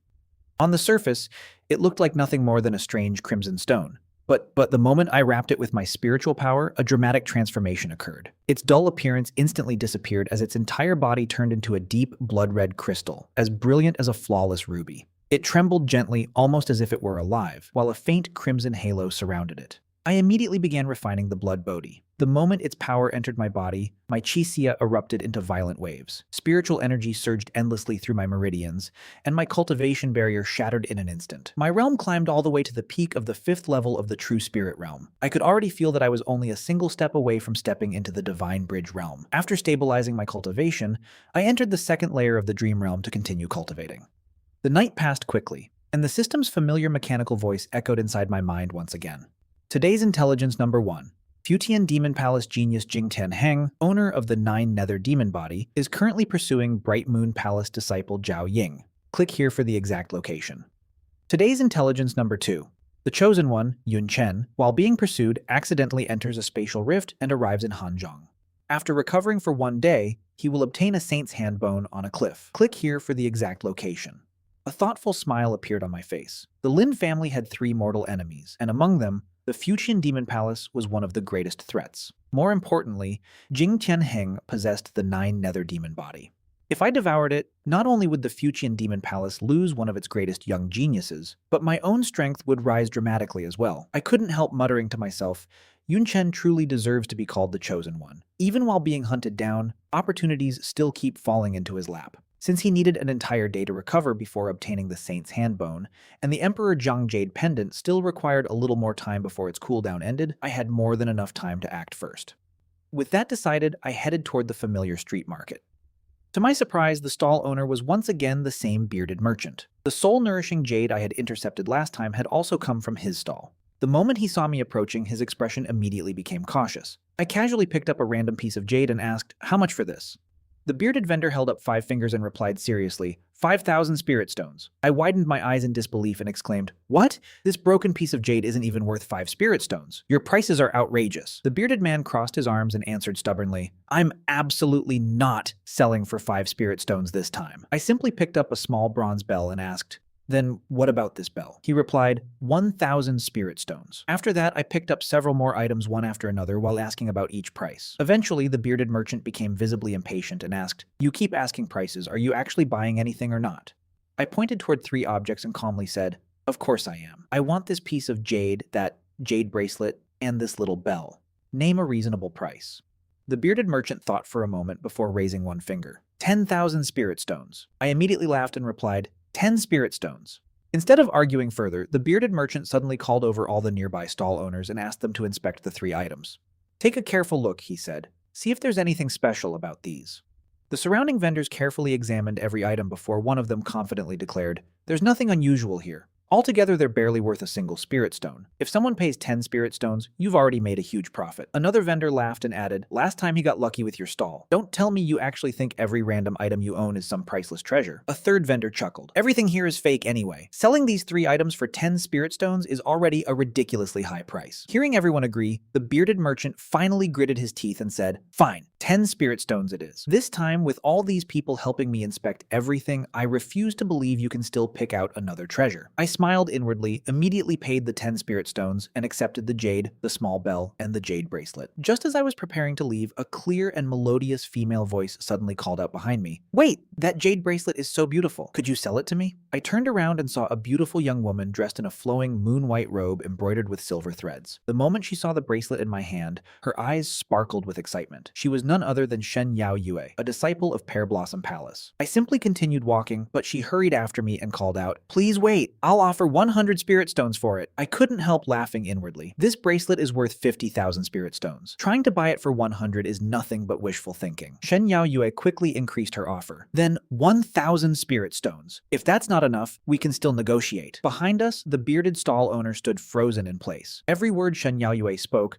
felt like another knife stabbing straight into his heart. Just moments ago, that jade bracelet had been sitting on his stall almost worthless, but now someone was already offering 1,000 spirit stones for it, and judging by her tone, she was prepared to pay even more if necessary. Behind me, the bearded stall owner completely broke down. His face was filled with despair as he looked at the empty spot where the jade bracelet had been. The surrounding stall owners immediately retreated to their own stalls, pretending to organize their goods while avoiding eye contact with him altogether. Suddenly, the bearded vendor threw his arms toward the sky, dropped to his knees, and cried out in agony, "Why? Why do I always misjudge treasures while he always walks away with the real bargains? Last time it was that piece of jade, and now it's this jade bracelet. If I really knew how to identify treasures, I would have been rich long ago. Why would I still be sitting here selling fake antiques?" By then, Shen Yao Yue had already caught up with me. Honestly, it wasn't because I couldn't outrun her, it was because the price she was willing to pay was becoming more and more interesting. I stopped and looked at her from head to toe before asking calmly, "Didn't you just say this jade bracelet is worth 50,000 spirit stones?" She took a deep breath before nodding firmly. "That's right. As long as you sell me the bracelet, I'll pay you 50,000 spirit stones." I narrowed my eyes suspiciously. "You're still so young. Do you really have 50,000 spirit stones?" Shen Yao Yue immediately snorted and raised her chin proudly. "Are you looking down on me? Let me tell you, the palace master of Pear Blossom Palace is my master. 50,000 spirit stones means nothing to me." Hearing that, I smiled inwardly before replying without hesitation. "I see. Then you can have the jade bracelet for 100,000 spirit stones." Shen Yao Yue's expression froze instantly. She stared at me in disbelief before blurting out, "Why don't you just rob me instead?" I answered calmly, "If I'm not mistaken, this bracelet is closely connected to your Pear Blossom Palace. To ordinary people, it's worth 50,000 spirit stones. But to your sect, 100,000 isn't much. Since you just said you don't even care about 50,000 spirit stones." Before I could finish, Shen Yao Yue's cheeks had already turned bright red with embarrassment. She wanted nothing more than to slap herself. Why had she tried to act wealthy? Now, she had talked herself into paying twice the price. The worst part was that she genuinely didn't have 100,000 spirit stones. Looking at her awkward expression, I smiled slightly. "Can't afford it anymore? Consider this your first lesson after entering the martial world. Next time, stay humble. Otherwise, you'll suffer even bigger losses." I paused for a moment before continuing. "Forget it. Give me 50,000 spirit stones and the bracelet is yours." This time, Shen Yao Yue didn't dare say another unnecessary word. She silently took out a storage bag and handed it over. I checked it and found exactly 50,000 spirit stones inside. Then she took out another token and handed it to me as well. Looking at me seriously, she said, "To be honest, this jade bracelet is extremely important to me. Please accept this token too. If you ever run into trouble in the future, Pear Blossom Palace will help you as much as we can." I nodded before accepting it. "Very well, then I'll gladly take it." As I put the token away, I couldn't help admiring the way I had handled the negotiation. At first, she only wanted to buy the bracelet for 100 spirit stones. Then she herself revealed it was worth 50,000. If I had accepted that immediately, she would have felt cheated. Instead, I raised the price to 100,000 first before lowering it back to 50,000. Not only did that completely crush her pride, but it also gave her the feeling that she had somehow somehow won the negotiation. In the end, I gained 50,000 spirit stones and even obtained a favor from Pear Blossom Palace. No wonder so many powerful people enjoyed manipulating human psychology. Even when the final price stayed exactly the same, the method of negotiation could completely change how the other person felt about the deal. After completing the transaction, I turned around and left. Meanwhile, in a hidden cave, Su Qingyuan and the other disciples of Bright Moon Palace, including Zhao Ying, were hiding while covered in wounds. Su Qingyuan bit her lower lip anxiously, wondering whether the third elder had managed to escape safely. Bright Moon Palace and Fuchin Demon Palace had always been bitter enemies. Earlier, both sides had encountered each other on the road and immediately started fighting. Unfortunately, Bright Moon Palace was clearly at a disadvantage. Under the Third Elder's desperate protection, they barely escaped and hid inside this concealed cave. However, the disciples of Fusion Demon Palace had no intention of letting them go. They continued hunting them relentlessly, especially Jing Tianheng, who intended to capture the women of Bright Moon Palace and use them as cultivation furnaces. One frightened female disciple curled into a corner and whispered nervously, "Senior sister, what should we do?" Su Qingyuan took a deep breath and tried to remain calm. "Everyone, rest here for now. I'll go outside and investigate." Just then, an earth-shaking roar echoed across the mountains. Su Qingyuan frowned slightly and murmured, "That's Jing Tianheng's demonic aura. He's fighting someone." At that very moment, I had already found Jing Tianheng. My purpose was simple. I was here to devour his 9 nether demon body. Standing atop a mountain peak, I quietly faced him. Jing Tianheng looked at me coldly before saying, "So you're the useless eldest son of the Lin family. You can actually cultivate." He stared at my face, his heart filled with shock. He had never imagined that the person the entire world mocked as trash now possessed strength capable of suppressing even him, the greatest genius of Fusion Demon Palace. I sneered before charging directly toward him. Jing Tianheng looked at me in disbelief and shouted, "Everyone believed you were nothing more than a useless failure destined to live forever in your younger brother Lin Chen's shadow. I never imagined you were hiding your true strength this deeply." A chill ran down his spine as realization struck him. I had concealed this terrifying power for 18 whole years before revealing it. Such patience alone was enough to make anyone fear me. More importantly, after exchanging blows just now, Jing Tianheng already understood one thing. My speed was simply too overwhelming. Escaping was impossible. His own subordinates were still hunting the Bright Moon Palace disciples, so reinforcements wouldn't arrive anytime soon. At this moment, he could rely only on himself. A ruthless expression flashed across his face as he roared, "You forced me to reveal my 9 nether demon body." His body instantly expanded until he stood nearly 5 meters tall. Thick, dark purple scales covered every inch of his skin, while endless netherworld demonic energy exploded around him. The overwhelming demonic aura condensed into a gigantic black dragon that coiled around his massive body. Every step he took shattered the earth beneath his feet, and then he charged toward me like an unstoppable cannonball. I didn't retreat or dodge. Instead, I chose to meet him head-on. Brilliant golden light erupted from my body as countless fine scales appeared across my skin.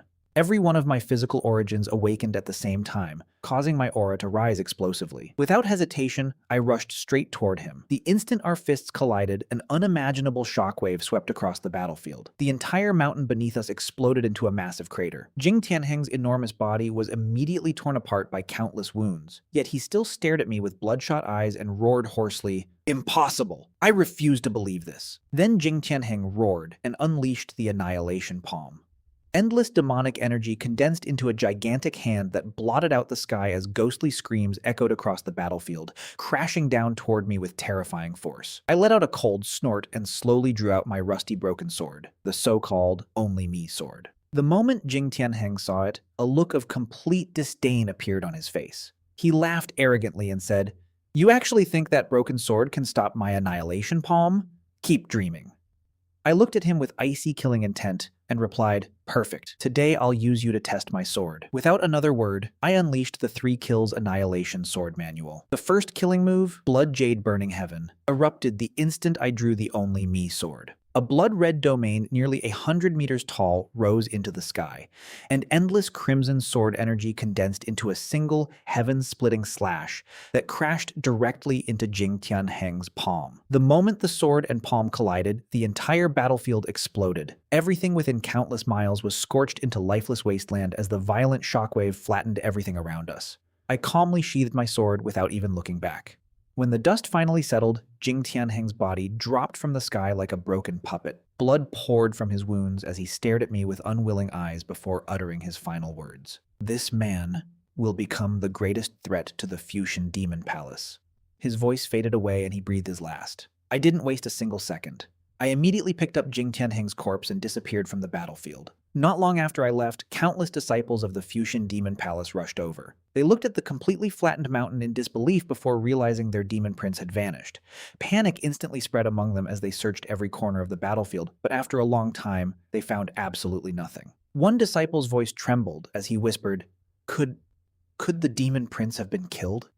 Those words struck everyone like thunder. The Fuchsian Demon Palace had poured endless resources into nurturing Jing Tianheng because once he matured, he was destined to become one of the sect's greatest pillars. If he had really died, the higher-ups would never forgive them. They would all be buried alongside him, their faces turned deathly pale. After exchanging terrified glances, every one of them fled in different directions, hoping to save their own lives. Only after the forest had completely fallen silent did Su Qingyuan cautiously emerge from the hidden cave. She carefully observed her surroundings before quietly saying to herself, "The Fuchsian Demon Palace actually retreated.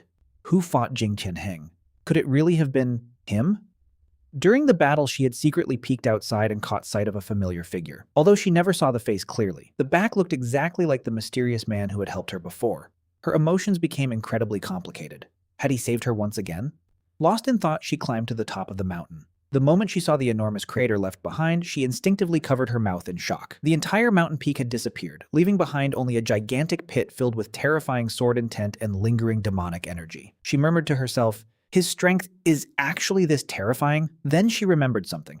Ever since meeting me, even her own cultivation had broken through unexpectedly. "Who are you?" she whispered. Meanwhile, I had already reached a secluded location. Without hesitation, I activated the Devouring Heaven Demon art and began devouring the 9 nether demon body. Endless demonic essence poured into me, and after completely refining it, my cultivation finally stepped into the first level of the Divine Bridge realm. Feeling the tremendous increase in my strength, I smiled faintly and said, "As expected, the Devouring Heaven Demon art never disappoints." After returning to Ancient Wind City, I immediately entered the second layer of the Dream Realm to continue cultivating while waiting for the Emperor Zhang Jade Pendant to finish its cooldown. Before long, the Jade Pendant emitted a warm glow. I knew its cooldown had finally ended. Without hesitation, I activated it and teleported straight to Hanzhou.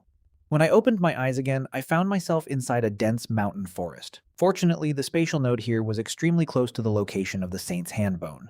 Dawn was just beginning to break when the system's intelligence appeared once again. Today's intelligence. At the foot of Genling Mountain, a cow has reverted to its ancestral bloodline. Its flesh possesses extraordinary nourishing effects. Click for the location. Today's intelligence 2. The Library of Black and White Academy contains the supreme cultivation technique, the Brahma Saint True Demon Art. Click for the location.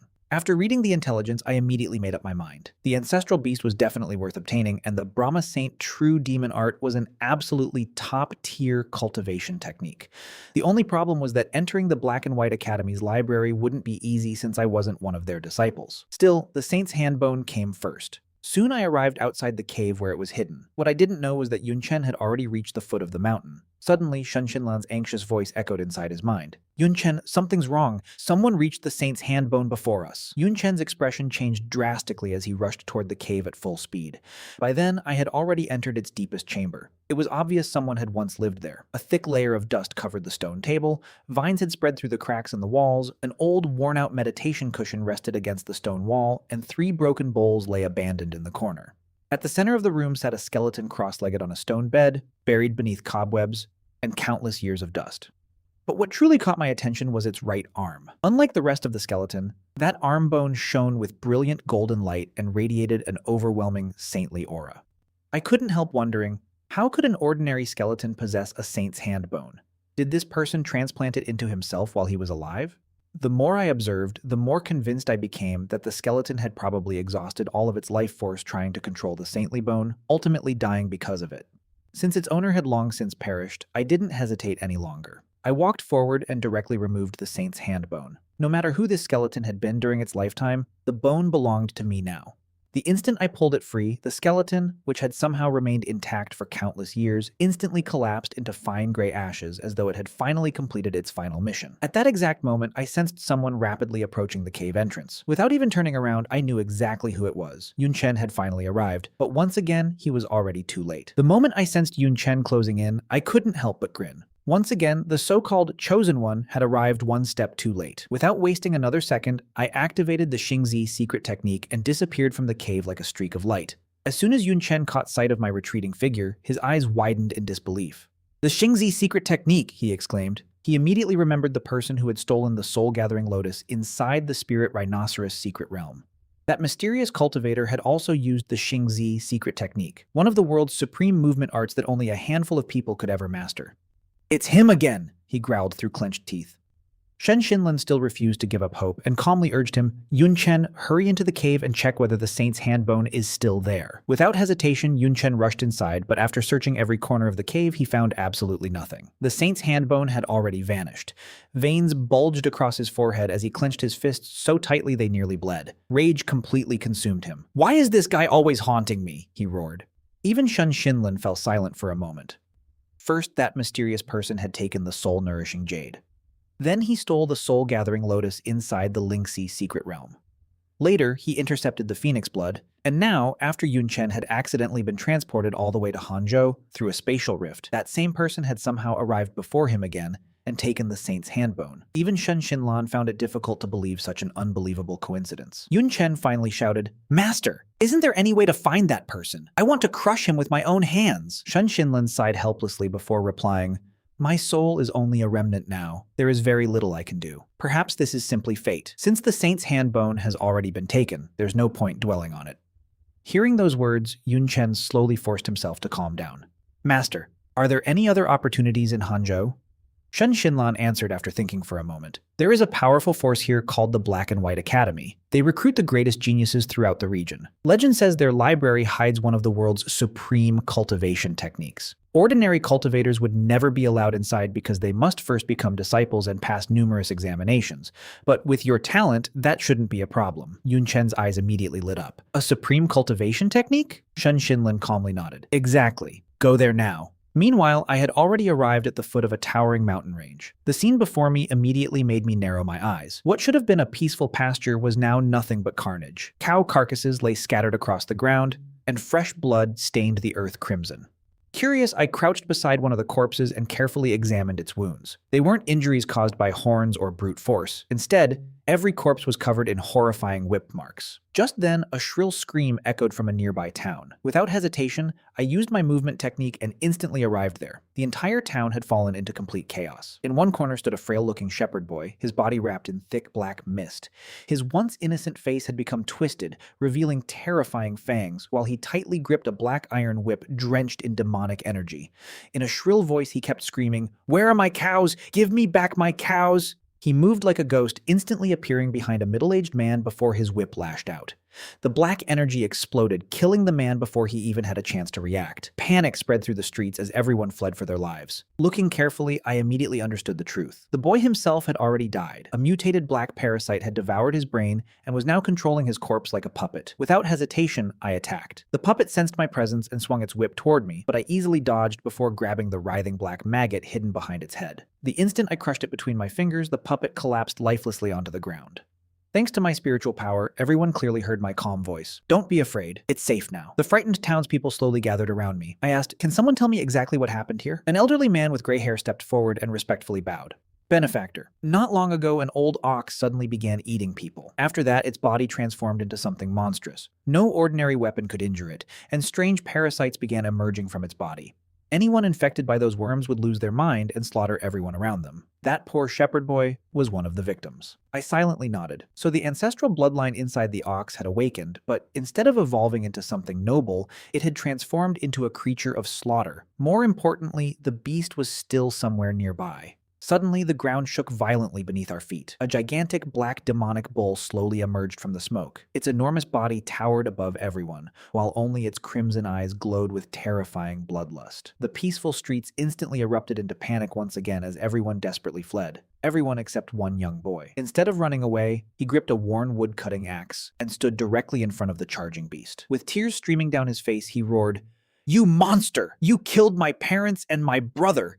Today I'll avenge them!" The demonic bull snorted before lowering its horns and charging straight toward him like an unstoppable avalanche. Even though the boy's face had turned pale, he still swung his axe with all his strength while shouting, "I'm going to avenge my family!" The blade struck the bull with nothing more than a loud metallic clang. It couldn't even scratch its hide. Before the bull could crush the boy beneath its hooves, I instantly appeared beside it and delivered a powerful kick. The enormous beast flew through several houses before crashing into the ruins. The young boy stared at me with completely stunned eyes. "So strong," he whispered. The demonic bull climbed back onto its feet and charged toward me again.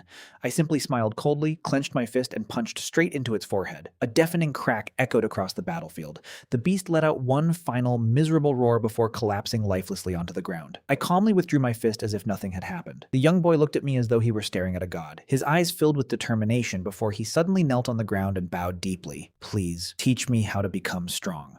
I looked down at him and quietly asked, "Why do you want strength?" Without raising his head, he firmly answered, "I want to protect the people I love." His answer made me smile slightly. I took out a cultivation manual and placed it into his hands. Then perhaps we were destined to meet. Take this manual and cultivate well. His courage to stand before such an overwhelming enemy had already proven his character. Helping someone like him was worth it. Tears filled his eyes as he repeatedly thanked me. After leaving the town, I headed directly toward the Black and White Academy. By the time I arrived, another day had already passed.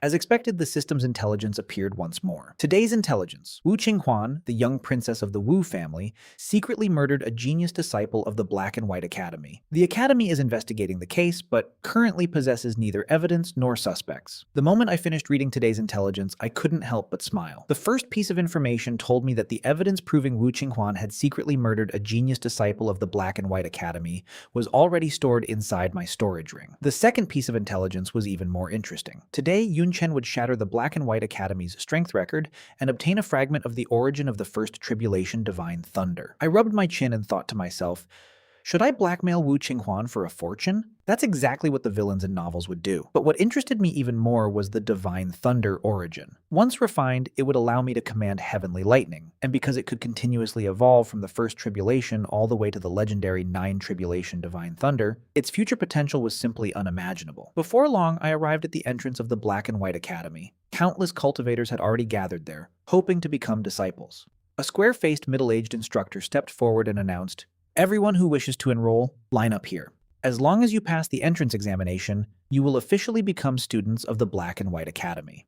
I quietly joined the line. The examination looked surprisingly simple. Beside the Academy's main gate stood a much smaller gate. Anyone capable of walking through it would pass. However, I could clearly sense that it wasn't an ordinary doorway. It examined both talent and one's inner nature, especially whether a cultivator possessed excessive evil intent.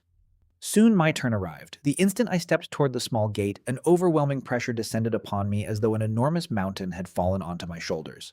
Every step became incredibly difficult, but I refused to stop. I gritted my teeth, forced my body forward, and finally crossed the gate. The pressure instantly disappeared. The instructor looked at me with satisfaction before saying, "Very good. Go inside. The Academy will arrange everything for you." I nodded slightly and walked into the Academy. Before I had gone very far, I noticed a man desperately grabbing the wrist of a beautiful woman. "Junior Sister Qinghuan," he pleaded, "I truly love you. Why won't you accept me?" Wu Qinghuan looked completely uninterested as she replied coldly, "Senior brother, it's impossible between us. I already have a Dao companion, so please stop bothering me." The young man immediately argued, "You're lying. Do you really think I don't know the truth?" At that very moment, Wu Qinghuan suddenly noticed me. Her beautiful eyes lit up as she hurried over and wrapped both hands around my arm. Leaning close enough that only I could hear, she whispered, "Being this close to me is already your good fortune. Don't get any improper ideas. I just need you to help me get rid of him."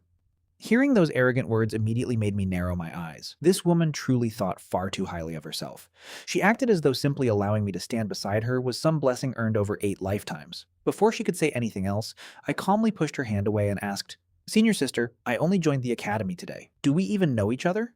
Without waiting for an answer, I simply walked away. "You two continue talking. I'm leaving." Wu Qinghuan stood there completely stunned. She had always been known as the cold beauty of the Black and White Academy. Every man tried to please her, yet this newcomer had completely ignored her. Anger instantly filled her heart. Meanwhile, the young man burst into laughter. "Junior Sister Qinghuan, I told you that trick wouldn't work." Before he could celebrate for long, another figure suddenly walked over and naturally placed an arm around Wu Qinghuan's shoulder. Who says Senior Sister Qinghuan was wrong?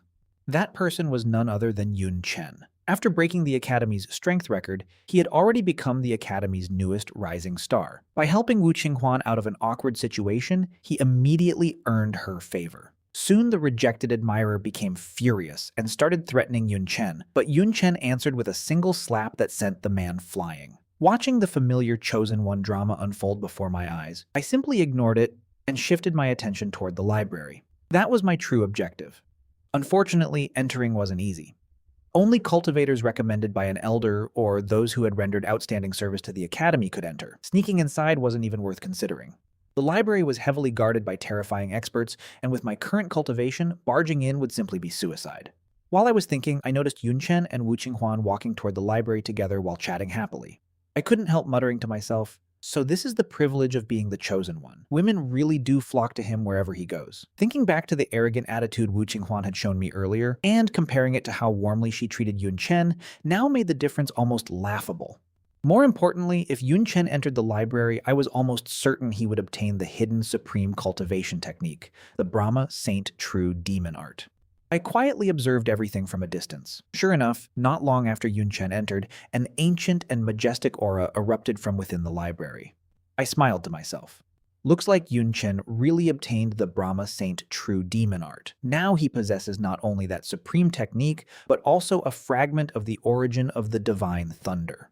My attention then shifted toward Wu Qinghuan. Pretending to wander aimlessly, I deliberately chose a route she would naturally follow. Just as I expected, she quietly tailed me. I calmly entered a deserted alley before stopping and turning around. Looking directly into her eyes, I smiled faintly. "Senior Sister Wu, aren't you tired after following me all this way?" A trace of surprise flashed across her face before her expression quickly turned cold again. "So you knew I was following you," she said, "yet you still dared to come somewhere this isolated. Aren't you afraid of dying?" I smiled calmly and answered, "Of course I'm not afraid. In fact, I invited you here because I'd like to discuss a business deal." Hearing that, Wu Qinghuan crossed her arms and looked at me with an amused smile full of mockery, clearly believing I had no idea who I was dealing with. Wu Qinghuan folded her arms and looked at me with obvious ridicule before asking, "A deal? What kind of deal?" I calmly met her gaze and replied, "You're Yun Chen's Dao companion now. I want you to use that identity to obtain the fragment of the divine thunder origin and the Brahma Saint True Demon Art from him." She stared at me for a second before bursting into laughter, as though she had just heard the funniest joke in the world. "You know I'm his Dao companion, yet you're asking me to steal from him? You're completely insane." As she spoke, spiritual energy quietly gathered around her body, and I could tell she was already preparing to attack. Without the slightest concern, I slowly took a crystal from my robe and casually rolled it between my fingers. "Senior Sister Wu," I said with a faint smile, "do you need me to remind you what happened 3 days ago when you murdered the Vice Dean's personal disciple?" Her pupils instantly contracted. "What nonsense are you talking about? I have no idea what you mean." Instead of answering, I lightly tapped the crystal. The image immediately came to life, clearly displaying every moment of Wu Qinghuan murdering the disciple before secretly disposing of the body. Her breathing instantly became uneven. I calmly continued, "If Senior Sister still doesn't understand, I don't mind personally delivering this recording to the Vice Dean. By the way, this isn't my only Firefly recording crystal. Even if you destroy this one, I still have others. Do you understand?" Wu Qinghuan remained completely silent for several moments before finally lowering her head. "Fine, I'll do it," she said through clenched teeth. "But after I hand over the Divine Thunder origin and the cultivation technique, you must destroy every recording crystal." I nodded without hesitation. "Once I receive the items, I'll personally destroy them." Wu Qinghuan glared at me with undisguised hatred before turning around and leaving the alley. All I had to do now was wait. The night passed quickly. The following morning, the system's voice echoed once again. "Today's intelligence. Guzhou, the personal disciple of the Black and White Academy's Vice Dean, will challenge the Chosen One Yun Chen today. Guzhou will be defeated and severely injured within 3 moves. Today's intelligence 2. The dead enlightenment tea tree inside the Vice Dean's medicinal garden will revive today." Reading the first intelligence immediately made me smile. Guzhou possessed the legendary Great Wilderness Battle Body and was widely acknowledged as the strongest genius among the Academy's younger generation. Yet even he would lose to Yun Chen in only 3 moves. If that happened, his severely injured Great Wilderness Battle Body would become my perfect target. At the same time, the Enlightenment Tea Tree was a treasure whose value rivaled even an immortal elixir. I quietly planned everything. First, I'll obtain the Enlightenment Tea Tree, then I'll devour the heavily injured Great Wilderness Battle Body. And of course, I still need the Divine Thunder origin and the Brahma Saint True Demon Art. Just after dawn, Wu Qinghuan finally returned. Her face looked pale and exhausted, with obvious dark circles beneath her eyes. It was clear she hadn't slept all night. In a weak voice, she said, "I got them. The fragment of the Divine Thunder origin, and the Brahma Saint True Demon Art." I couldn't help smiling with satisfaction. In order to obtain these treasures, she had stayed beside Yunchen the entire night, even sacrificing herself to gain his complete trust before finally convincing him to lend her the cultivation technique. Looking at the treasures in front of me, I nodded approvingly. Very good. Wu Qinghuan stared directly into my eyes and coldly asked, "Now, you should destroy the recording crystal." "Of course," I answered without hesitation. Right in front of her, I crushed the recording crystal into countless tiny fragments. Wu Qinghuan immediately let out a long breath of relief, but I could also clearly sense the murderous intent rapidly growing inside her. She was already thinking about how to tear me apart after removing the last piece of evidence. Unfortunately for her, I had absolutely no intention of giving her that chance. Before she could react, my hand pierced straight through her chest. Her eyes instantly widened in disbelief. You actually dare kill me?" she whispered. I looked at her calmly and replied, "Keeping you alive would only create more trouble." The life slowly faded from her eyes. Even at the very end, she seemed unable to believe I would eliminate her so decisively. Without another glance, I stored her corpse inside my storage ring before heading toward the Vice Dean's medicinal garden. On the way, I heard countless students discussing the upcoming duel between Yunchen and Guzhou. The battle had already become the hottest topic in the academy. Some people had even opened betting pools. If Yunchen defeated Guzhou within 3 moves, the payout was 100-1. If Guzhou won, the odds were only 30-1 because almost everyone believed Guzhou was stronger. Even though Yunchen had already broken the academy's strength record, most people still placed more trust in the academy's #1 genius. I couldn't help laughing. "Free money," I muttered. "Why would I refuse?" Without caring about the shocked expressions around me, I walked straight to the bookmaker and placed all 30,000 of my spirit stones on Yunchen, defeating Guzhou in exactly 3 moves. It wasn't that I didn't want to bet more. I simply doubted the bookmaker could even afford a larger payout. The bookmaker stared at me in disbelief before asking, "Are you certain you want to wager 30,000 spirit stones on Yunchen winning in only 3 moves?" I nodded confidently. "I'm certain." The bookmaker laughed happily as he accepted my bet. "Very well. I hope you become rich." Leaving the betting arena behind, I quietly made my way toward the Vice Dean's medicinal garden. Countless precious herbs filled the enormous garden, but none of them captured my attention as much as the ancient tea tree standing proudly in the very center. Its trunk remained cracked and seemingly lifeless, yet several tiny green buds had finally emerged from its ancient branches, adding the first signs of life after countless years. Around the garden, countless runes floated through the spiritual mist, forming a powerful barrier that completely isolated the area from the outside world. Looking at the enormous herb garden, I couldn't help sighing to myself. If only I could take the entire garden away. Of course, I knew that was impossible. My real objective was the enlightenment tea tree itself, so I quietly concealed my aura within the shadows and patiently waited for the perfect opportunity. Before long, the disciple responsible for taking care of the medicinal garden suddenly rushed out with excitement written all over his face. While running toward the Vice Dean's residence, he excitedly kept shouting, "It sprouted! The enlightenment tea tree, it finally sprouted!" The moment I saw the disciple rushing out to report the news, I knew my chance had arrived. I silently followed him into a secluded corner, knocked him unconscious, changed into his clothes, and took his identity token. With the token in hand, I walked straight through the entrance of the medicinal garden without raising a single suspicion. The security inside was far more relaxed than I had expected. After all, this was the very heart of the Black and White Academy and the Vice Dean's private medicinal garden. Nobody believed anyone would be reckless enough to steal from a place like this. That confidence worked perfectly in my favor.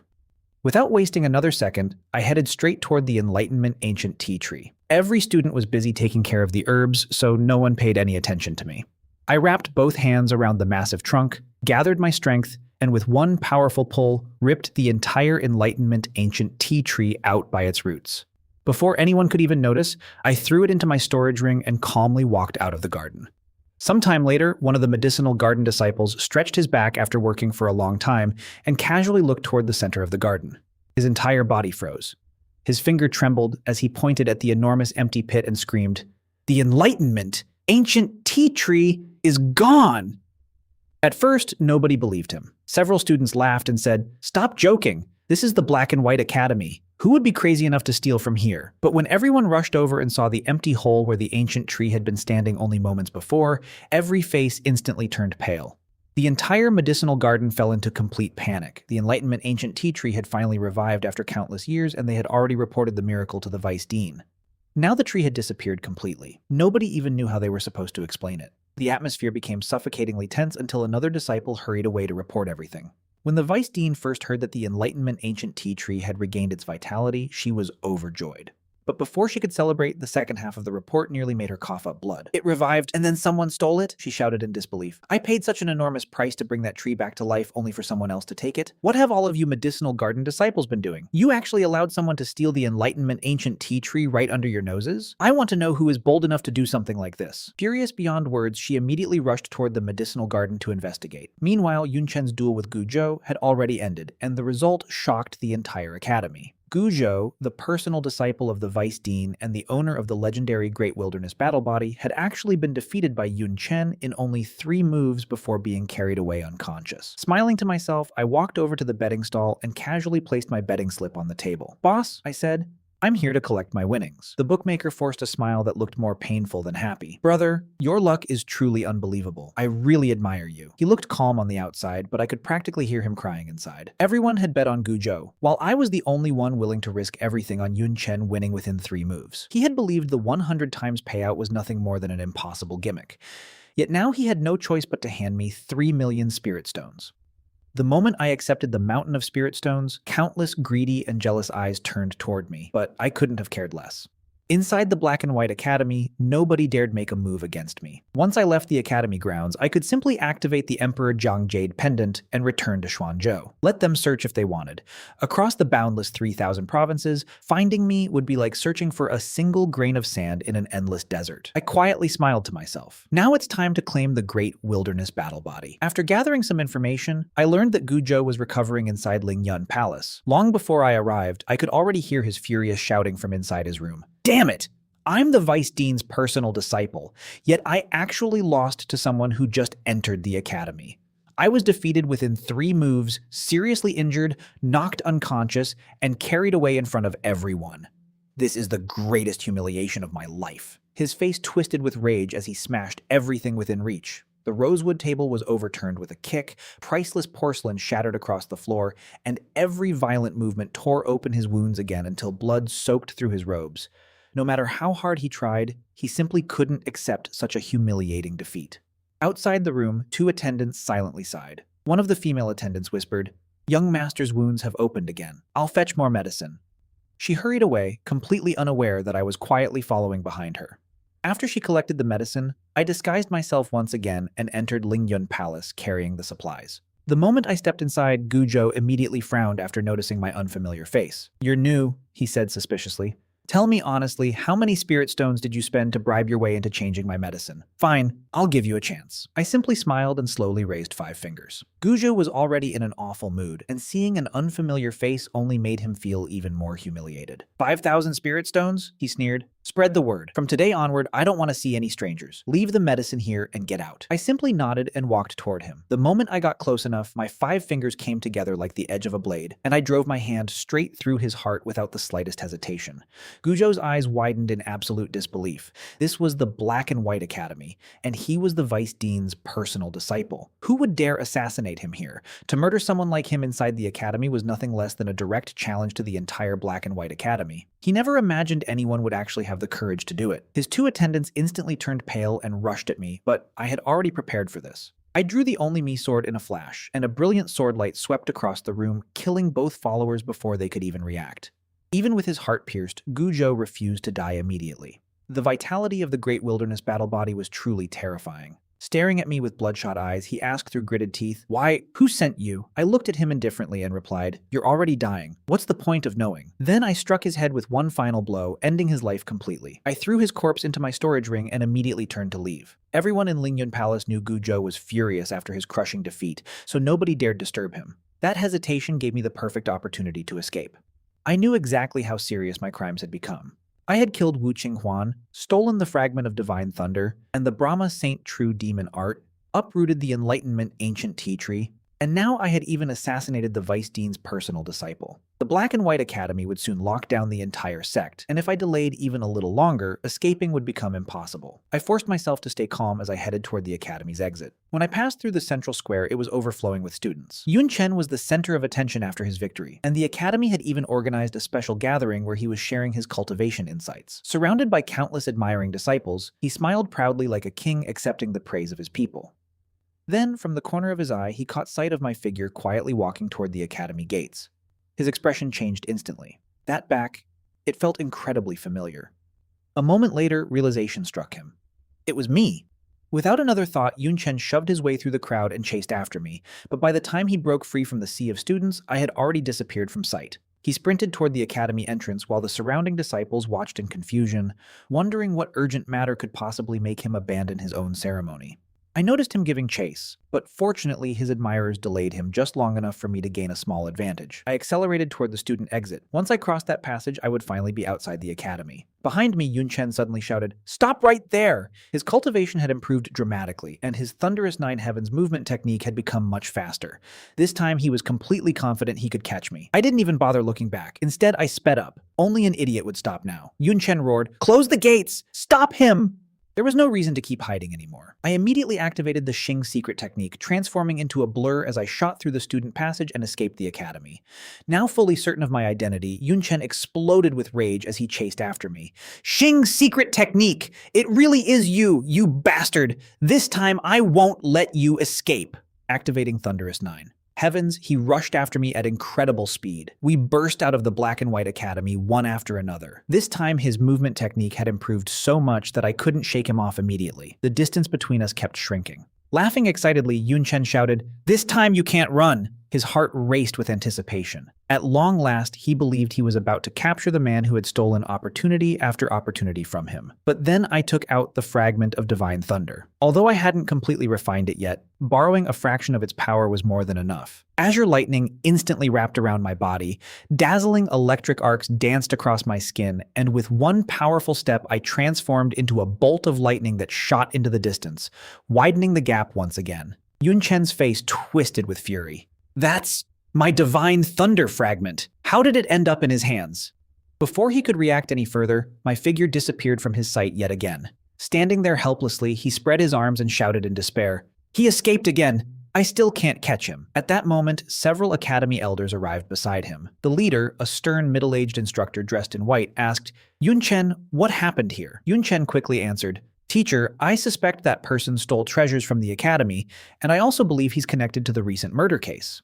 He knew he couldn't capture me himself anymore, so he intended to use the Black and White Academy's power to hunt me down. Hearing those accusations, the white-robed instructor's expression became extremely serious. "Since he's already escaped, we'll return to the academy and investigate. As long as he's still somewhere in Hanzhou, he won't escape the Black and White Academy forever."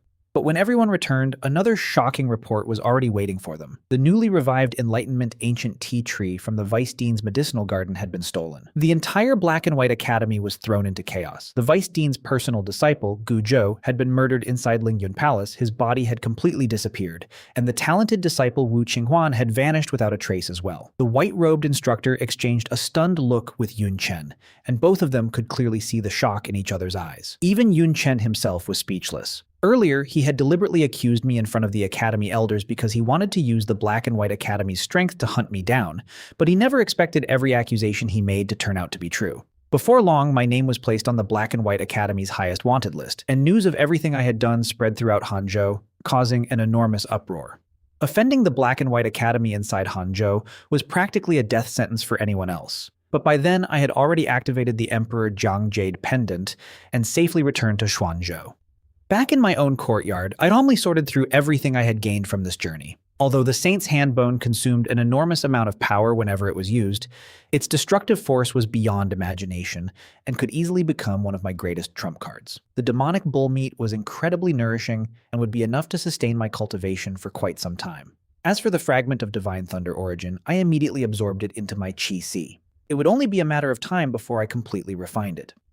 The Brahma Saint True Demon art was an ancient supreme cultivation technique. Once cultivated, my body would simultaneously radiate brilliant golden Buddhist light and pitch-black demonic energy. The technique contained 9 levels, and every breakthrough would dramatically increase both powers until, at the 9th level, I could transform into the legendary Brahma Saint True Demon. I then planted the Enlightenment ancient tea tree into the 5-colored soil. Almost immediately, its dying vitality began to recover little by little. Looking at everything growing inside my courtyard, I quietly muttered, "As my spiritual plants continue increasing, the 5-colored soil alone won't be enough forever. I need to find even more extraordinary soil." After that, I returned to my room and absorbed the essence of the great wilderness battle body. My cultivation smoothly advanced into the second level of the Divine Bridge realm. On top of that, I had earned a fortune of 3 million spirit stones. Without question, my trip to Hanzhou had been unbelievably rewarding. Just then, Wan Yue called from outside. "Young master, dinner is ready!" The aroma filling the table was irresistible. Wan Yue had cooked the demonic bull meat perfectly, and beside it were eggs laid by the 8 treasure chicken, along with fresh longevity beast milk. For Wan Yue and Li Yu, who were still low-level cultivators, this meal was nothing short of priceless. It not only accelerated their cultivation, but also strengthened their bodies and improved their natural talent. After dinner, I entered the dream realm once again and spent the entire night cultivating. Morning arrived quickly. Today's intelligence informed me that an assassin from the Shadow Assassin sect had kidnapped his junior sister, Lin Shuangshui, who possessed the star-radiant jade body. He planned to violate her on the day of her coming-of-age ceremony, because taking her virginity would allow him to steal half of her cultivation.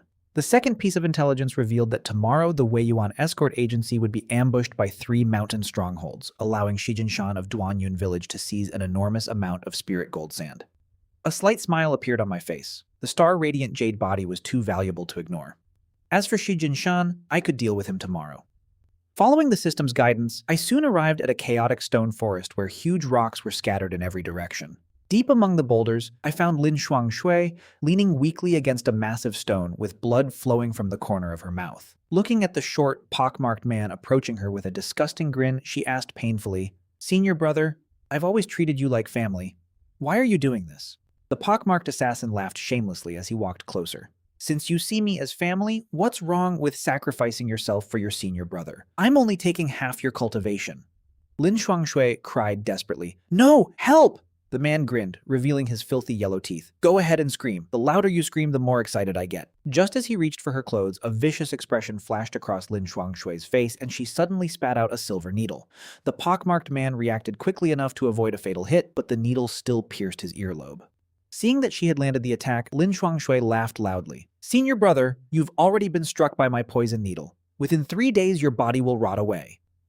Her previous weakness had all been an act. As an assassin, someone whose hands were stained with blood could never truly be defenseless. Furious, the pockmarked man slapped her across the face until blood spilled from her mouth and shouted, "You little liar! I never expected you to hide such a trick. You're just as vicious as that old immortal master of yours." Just as he prepared to force himself on her again, I finally made my move. A sharp sword light erupted from my hand and pierced straight through his back. Startled, he barely managed to dodge the fatal strike before slamming a powerful palm toward my chest. I didn't dodge at all. His palm landed with a loud metallic clang, as though he had struck solid divine steel. His entire arm went numb from the impact, and disbelief filled his face. I slowly looked at him and calmly said, "Your palm strike is pretty weak." Before I finished speaking, my clothes tore apart as dragon scale patterns spread across my body. The pockmarked assassin immediately retreated several steps, shocked that a full-powered attack from someone 3 cultivation realms above me hadn't even left a scratch. The next instant he roared furiously, drew a purple dagger, and vanished into a bloody blur. My golden eyes activated automatically, slowing every one of his movements to a crawl. The sound of metal clashing echoed continuously as brilliant sparks exploded around us. The more we exchanged blows, the more frightened he became, while I casually commented, "Not bad." My calm attitude completely enraged him. "You bastard! You're 3 realms below me, yet you dare speak like this? Who do you think you are? Today I'll completely destroy you." In response, I activated the Brahma Saint True Demon Art. Golden Buddhist light intertwined with black demonic energy around my body as sacred chants and sinister demonic sounds resonated together. Then I struck him with a single palm. He couldn't dodge at all. Blood sprayed from his mouth as countless bones shattered inside his body. Terror filled his eyes. "Wait for me! I'll definitely come back!" he shouted before desperately trying to escape. Unfortunately for him, escaping from me was nothing more than wishful thinking. I ended his life without another word. Looking at the battlefield, I quietly muttered, "The Brahma Saint True Demon Art is only at the beginner stage, yet it's already this powerful. It truly deserves its reputation as a supreme cultivation technique." Only then did Lin Shuangshui recover from her shock. She immediately put on a pitiful, obedient expression and softly said, "Thank you for saving me." But the moment she finished speaking, she suddenly launched a sneak attack, hoping to kill me before I could react. As she attacked, she screamed, "All of you filthy men are the same!" I couldn't help smiling. My golden eyes had already seen through every one of her intentions long before she moved. Without hesitation, I shattered all 4 of her limbs, ensuring she would never be able to threaten me again. Lin Shuangshui died with her eyes still wide open in disbelief. Normally, this would have been the moment where the hero saves the beautiful girl, but I would never risk my own life simply because my opponent happened to be attractive. In the end, I absorbed the power of the star-radiant jade body, and my cultivation successfully broke through into the third level of the divine bridge realm. What I didn't realize, however, was that by killing both senior brother and junior sister, I had unknowingly activated the Shadow Killing Sect's death curse. A hidden mark was now branded onto my body, allowing the sect to track me down no matter where I went. By the time I returned to ancient Wind City, an old woman with silver hair was already standing atop a mountain thousands of miles away, staring at the shattered soul tablets in her hand. Killing intent surged through her eyes as she growled, "You actually dared to kill my disciples. No matter who you are, you will die." She was none other than Elder Xuan Yunpo of the Shadow Killing Sect, a terrifying Nirvana realm expert. Once she finished handling her current affairs, she intended to hunt me down personally. Of course, I knew nothing about any of this. Back in my courtyard, I quietly resumed my cultivation until the system delivered today's intelligence. The first piece of information revealed that a young thief had stolen a bottle of rejuvenation liquid and wanted to exchange it for longevity milk. The second informed me that the legendary formless mystic technique, the supreme inheritance of the Pear Blossom Palace, was hidden beneath the heavenly pool, along with the exact method needed to decipher the mysterious runes protecting it. I smiled to myself. The rejuvenation liquid is exactly what I need. Since he wants longevity milk, I'll happily make that trade. As for the formless mystic technique, it was one of the most extraordinary arts in existence. Not only could it completely alter a cultivator's appearance and physique, but it could even conceal one's heavenly destiny. It had been considered lost ever since the Pear Blossom Palace suffered a devastating catastrophe. I never expected its true location to be beneath the heavenly pool. After calculating the timing, I realized the 3 mountain strongholds should already be attacking the Wei Yuan escort agency's caravan. Spirit gold sand was too valuable to ignore, so I immediately rushed toward the ambush site. By the time I arrived, the battle was already in full swing. A burly escort leader roared angrily, "How dare you attack a caravan protected by the Wei Yuan escort agency?" Shi Jinshan, the chief of Duanyun village, simply sneered, "We're bandits. Of course we're here to rob you." Under the combined assault of the 3 major mountain strongholds, the escort agency was gradually overwhelmed. Eventually, they were forced to abandon the caravan and retreat in defeat, leaving the mountain bandits celebrating their victory. But the fighting wasn't over yet. Hidden in the shadows, I watched as everyone prepared to divide the spoils. To my surprise, Shijin Shan suddenly poisoned the leaders and members of the other 2 strongholds, dropping them to the ground before they could react. As they lay dying, they cursed him furiously, shouting that he was shameless, despicable, and had no honor whatsoever. Shijin Shan merely burst into laughter. "Without poison, how can anyone become a true man?" he declared arrogantly. "In this world, only the strong survive. Mercy and honor are meaningless. Only those willing to be more ruthless than everyone else can truly become powerful." Before long, every member of the other 2 mountain strongholds had been slaughtered. Wearing a satisfied smile, Shijin Shan turned around, preparing to collect the enormous pile of treasures that now belonged entirely to him. But the moment he looked over, his smile froze. The mountain of loot had completely vanished. He let out a furious roar. "Where did it all go?" Then, in the distance, he caught sight of a single figure rapidly disappearing over the horizon. That figure was me.